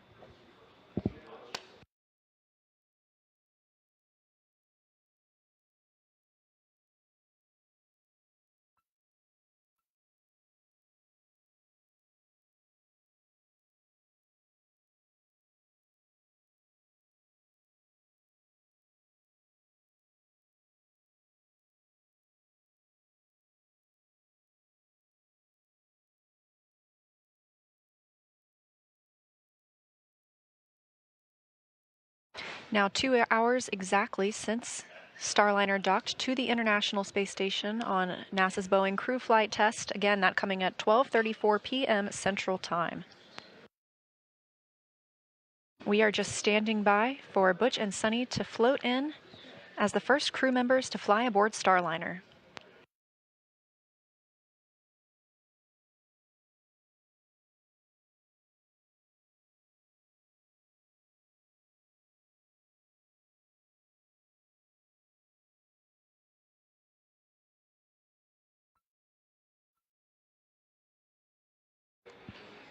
I saw Sunny Williams at the orbital flight test landing in New Mexico, and I remember her telling Rosie the Rocketeer, which was the ATD riding in the vehicle, "Hey, get out of my seat." So maybe she just doesn't want to get out yet.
While we can't see what's happening inside Starliner right now, we do know that after lessons learned from Orbital Flight Test 2, the teammates for Starliner actually redesigned the hatch stowage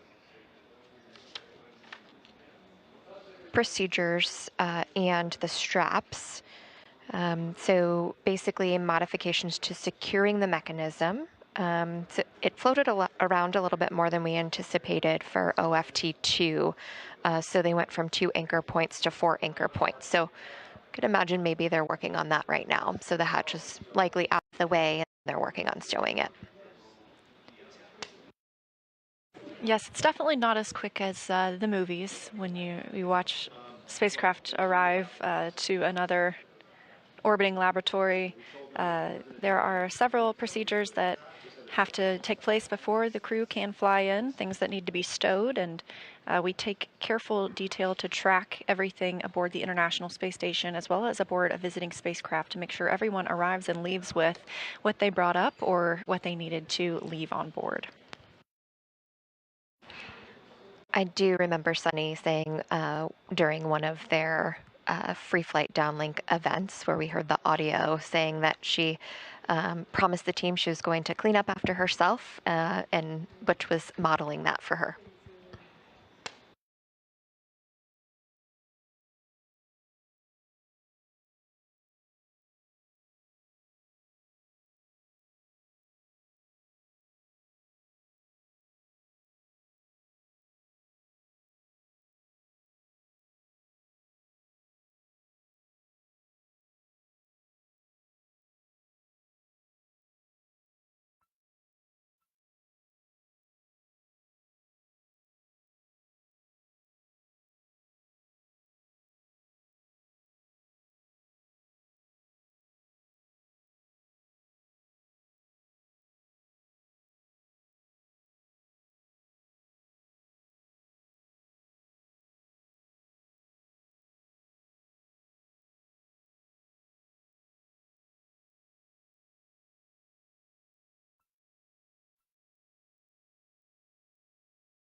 looks like the anticipation is building with the International Space Station crew. So, we kind of talked about it before, like a road trip, like little kids waiting for your parents or grandparents to arrive for the holidays. It's probably really exciting and also really like, hey, come on.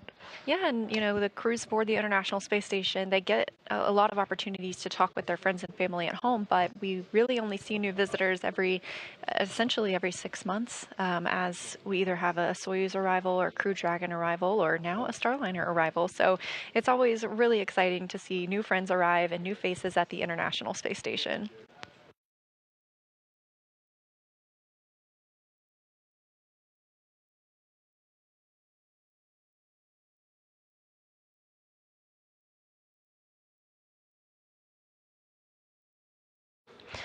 NASA astronaut Jeanette Epps seen in view on the left-hand side of your screen, and she actually trained to be on the Starliner 1 mission. So I'm sure she's very excited to get inside too and actually see it from space and not just from the ground. Yeah, Jeanette flew up on the Crew 8 mission, and having that ability to cross-train on 2 different vehicles is a pretty special opportunity.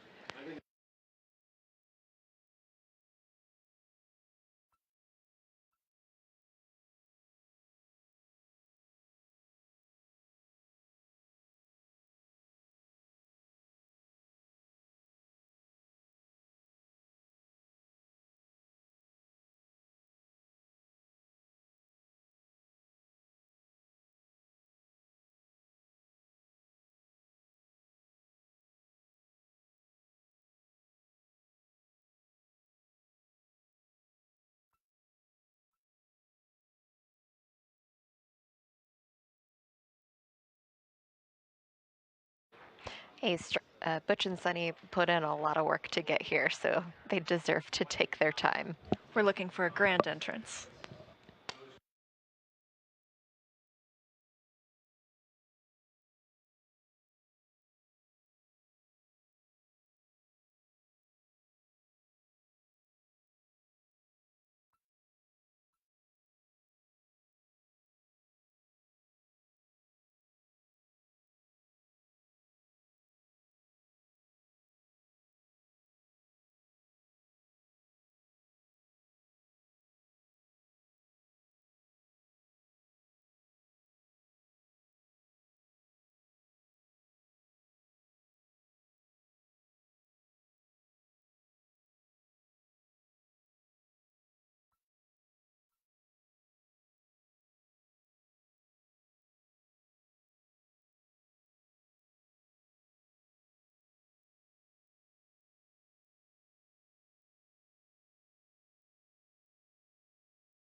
Teams here in the white flight control room are conducting a handover between shifts. The new flight director on console is Rick Henfling. And we are still standing by for Butch and Sunny to float from Starliner into the space station.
Lots of cheering here in the room, big hugs.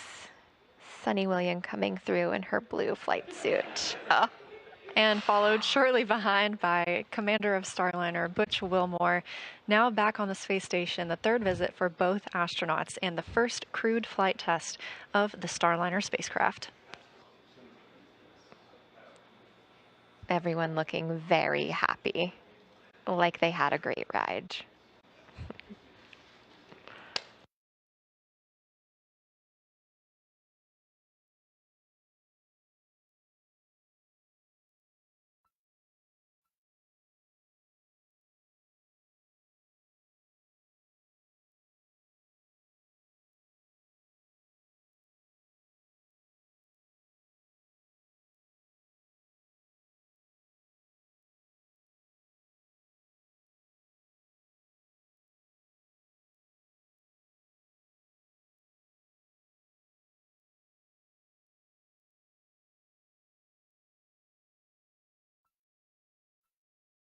And the ingress or the entrance of Butch and Sunny coming at 2:45 p.m. Central Time. Again, their arrival to the space station today at 12:34 p.m. Central Time, bringing the space station total crew right now up to 9 people.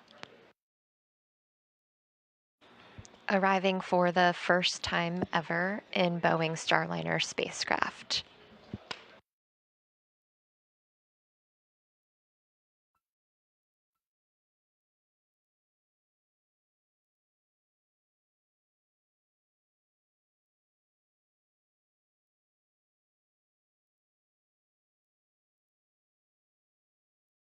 I can imagine they're very happy to see people without masks. You know, they've been in quarantine since a couple weeks before the first launch attempt in May, finally launching, earlier this week on June 5th, docking on June 6th. And so big smiles there. I'm sure seeing those not behind masks is probably something they're really excited about. And again, that launch coming yesterday morning at 9:52 a.m. Central Time from Space Launch Complex 41 in Florida atop a United Launch Alliance Atlas V rocket.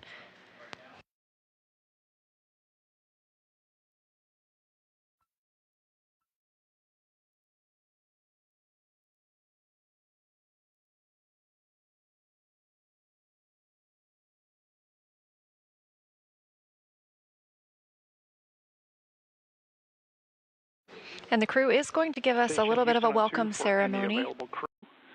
In PAO events.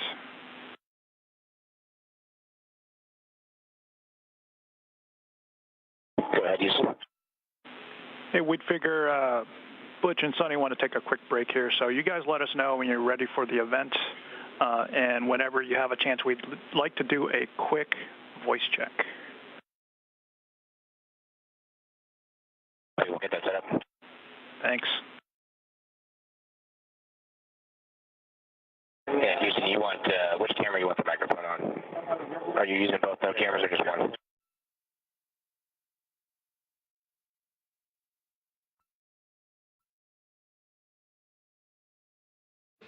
So we did not see live Mustang views We're gonna today. use No. 2-1 That for the doesn't mean we event. won't see them.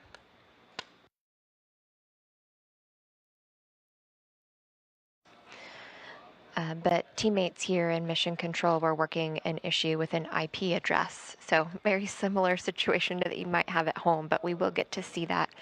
And we will also get all of the downlink events that you heard via audio transferred while they're docked to the station. So we'll be able to put those out on our channels after we get through this big milestone where we welcome the crew.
Again, live views here aboard the International Space Station as we have just seen NASA astronauts Butch Wilmore and Sonny Williams float through the hatch from Starliner into the orbiting laboratory, being welcomed by 7 crew members, now bringing the total of people living and working on the space station up to 9. They are getting configured for a welcome ceremony. We expect that to begin shortly.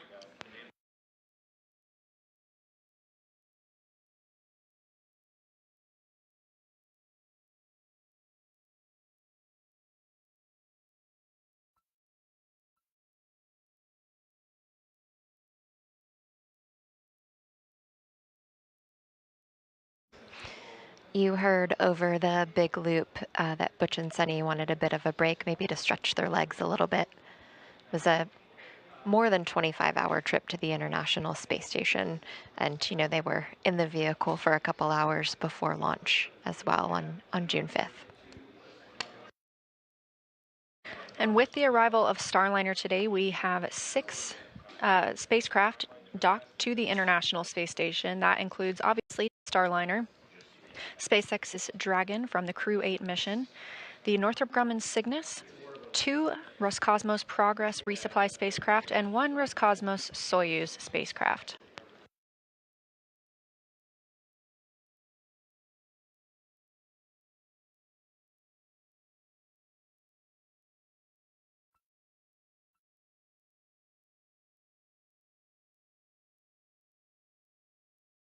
Houston, Matt 2, you ready for senior voice check?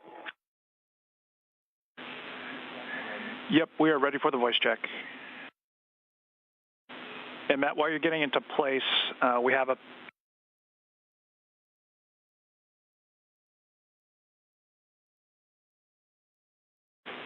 Matt, can you give us a full 10 count, please?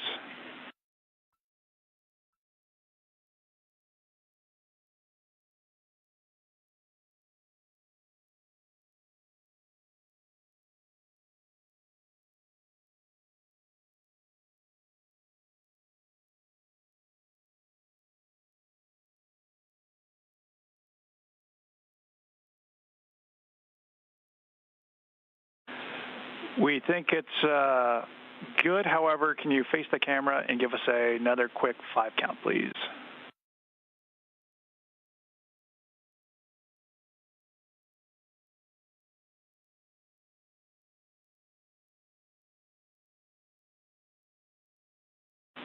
Good. Voice count.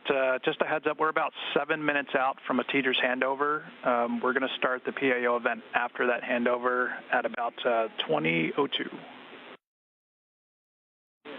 That's if you're ready. Copy. Let me see where people are at, and I'll let you know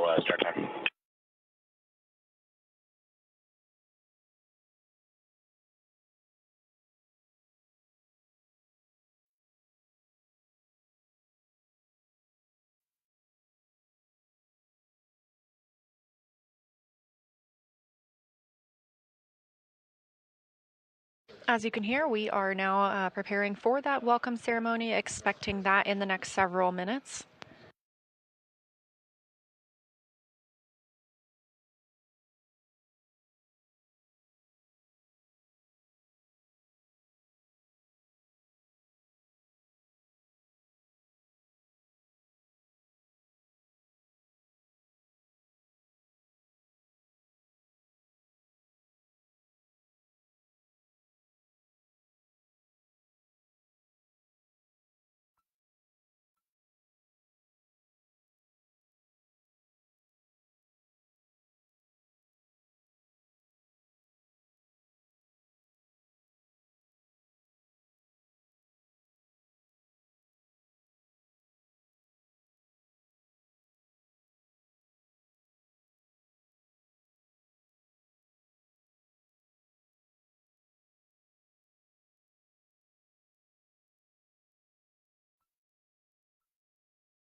As we await that welcome ceremony, we are hearing in the room here Ed Van Sice, our flight director for rendezvous and docking today, just telling the team that they are top notch. They worked through a lot to get here, and they need to celebrate their success tomorrow after they sleep.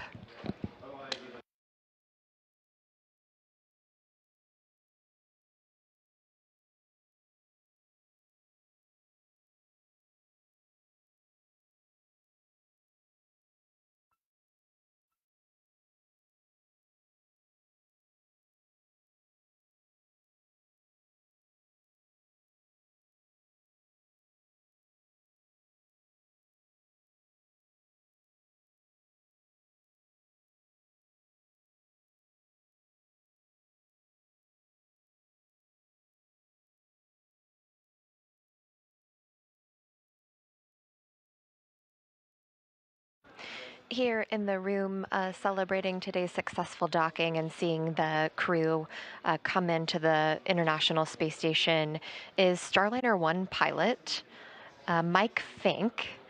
And we actually have a couple pictures of him here in the control room today wearing his flight test orange tie. He also has on some socks. Well, actually, here you see him doing his Ironman pose. If you follow him on Twitter, it is Astro Iron Mike. He actually has been doing a great job showing behind the scenes of what Butch and Sunny have been going through for training and even during launch attempts. So just a all-around good human being. If we want to take a closer look at his tie and his socks, we can do that as well. See here, signed by Butch Wilmore and Sunny Williams.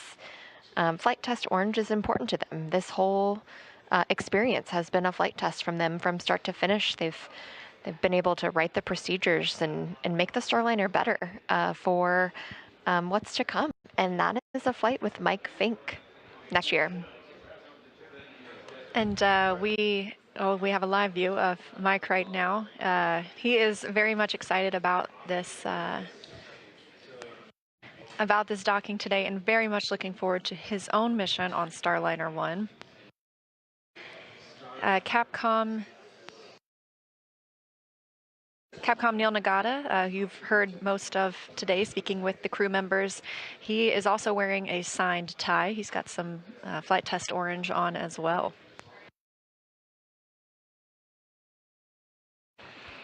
We see Butch and Sunny floating in another view here. And what I love about Sunny is she is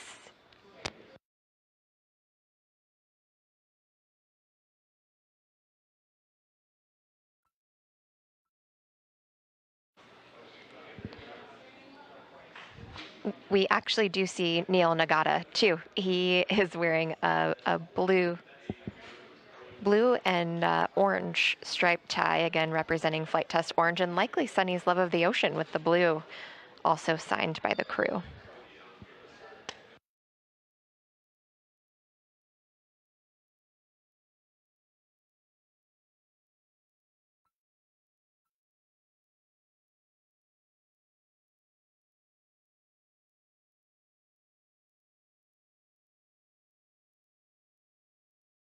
And a brief satellite handover while we are setting up for this welcome ceremony with Butch and Sunny. We're standing by to regain those video communications, planning on starting that welcome ceremony here shortly.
Houston, Matt, we are ready at your leisure.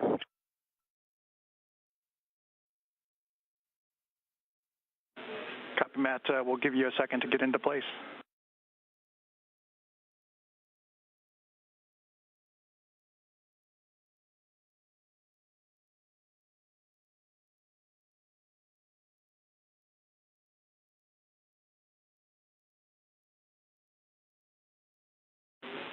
Station, this is Houston. Are you ready for the event? Houston, we are ready. Congratulations to all of the NASA and Boeing teams on this incredible milestone. Butch and Sunny, the ISS Flight Control Team is thrilled to see you back on the ISS. Station, please begin your remarks.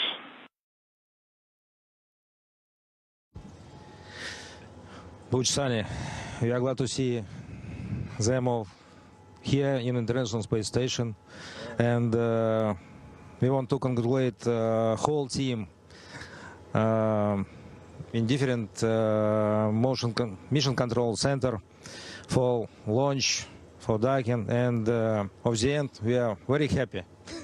Yes, indeed. Yeah, we are thrilled as well. I'm not sure we could have gotten a better welcome. I mean, we had music, we had Matt was dancing. It was great. What a wonderful place to be. Great to be back here. It feels like, obviously, Sonny and I have been gone for a little while, but it's very familiar. There's only one problem. Matt is in my crew quarters. So I don't know what we're going to do about that. But, hey, thank you all for the great welcome. And thanks to ULA, got us going. Boeing kept us going. Mission Control MO kept us going and got us here. What a great, wonderful team effort. I mean, team. This organization, these organizations are the epitome of teamwork. And it is a blessing and it's a privilege to be a part of it. It's just amazing.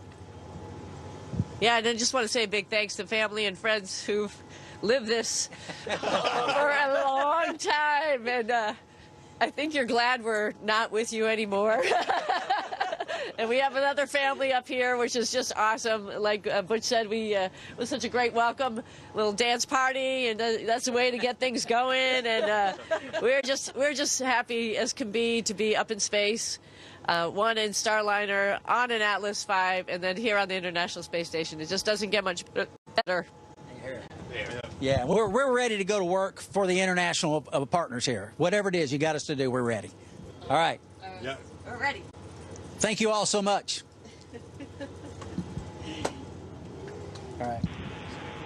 That concludes the welcome ceremony. Station, we are now resuming operational audio communications.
It's been such a privilege to witness this historic moment. Butch Wilmore and Sonny Williams, beautiful words, and welcomed by the Expedition 71 crew led by Commander Oleg Kononenko.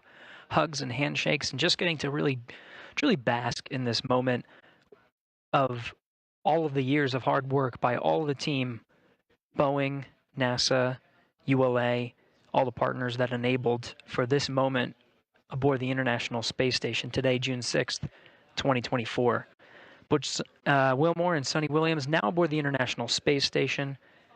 From here in the International Space Station Flight Control Room, it's been a privilege to have had the opportunity to witness this historic moment and see the crew being welcomed, Butch and Sonny, by the Expedition 71 crew. Looking forward to their stay aboard the International Space Station. From here in the International Space Station Flight Control Room, we'll go ahead and wrap up on this side and hand it over to our counterparts, Leah and Rebecca, over in the Starliner Flight Control Room. We'll hand it over to you guys. Thanks. Thanks, Gary. And we are just still watching the crew enjoying themselves as they are now up to 9 people aboard the International Space Station. Again, docking coming today at 12:34 p.m. Central Time. And we saw the crew float through the hatch at, I believe it was about 2:45 p.m. Central Time. Yeah, and very nice words from the crew there. Butch saying that ULA got them going, Boeing and mission operators kept them going, which was really exciting for the team to hear, I am sure, once they made it to the space station, especially for the Boeing team. They helped build the International Space Station and helped maintain it. So I'm sure that just like hit them right in the feels. You know what else I noticed about Sunny too, as she came in, you know, she's been described as like such an... Hey, Butch.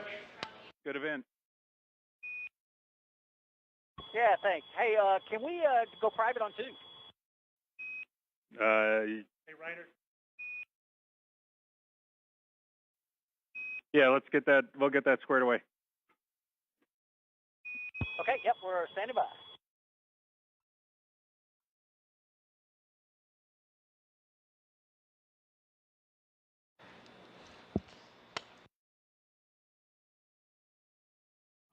So Sunny is described as the most approachable astronaut, and I noticed as she was floating in, she actually had like a little piece of fairy hair, which was like as sparkly as the narwhal gravity indicator, which is so fun to see.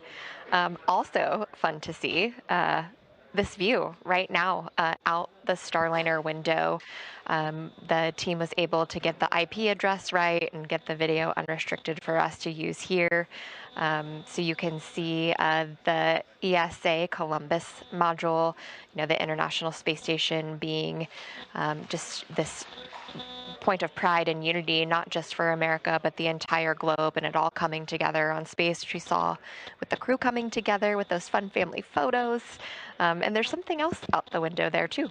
Yeah, this is an incredible view because it is from the interior of one American spacecraft, Boeing's Starliner, looking out the window to another American spacecraft. That's SpaceX's Dragon. So, Okay, Butch, conference configured on air to ground 2.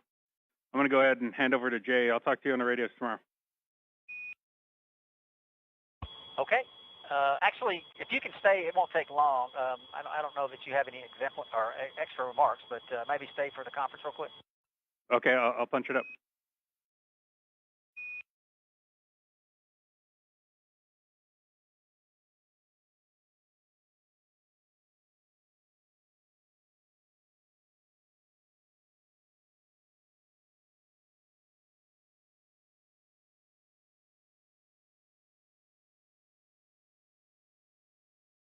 as we were saying, this view from the window of Starliner, now looking out toward the Dragon crew spacecraft, SpaceX's Dragon, and then on the right, the view looking into that same window of Starliner from the International Space Station. So it's been a really exciting day here in Mission Control Houston to see a brand new American spacecraft arrive at our orbiting laboratory.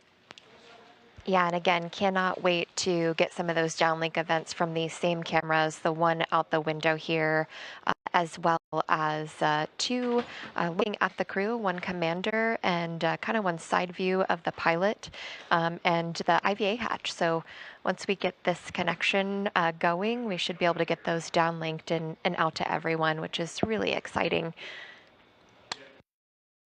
And we just want to thank everyone for tuning in and joining us, not just for today's operations, but for the past over 24 hours now, as we have watched Butch and Sunny make this journey, the crewed flight test, the first flight of astronauts aboard Starliner to the International Space Station.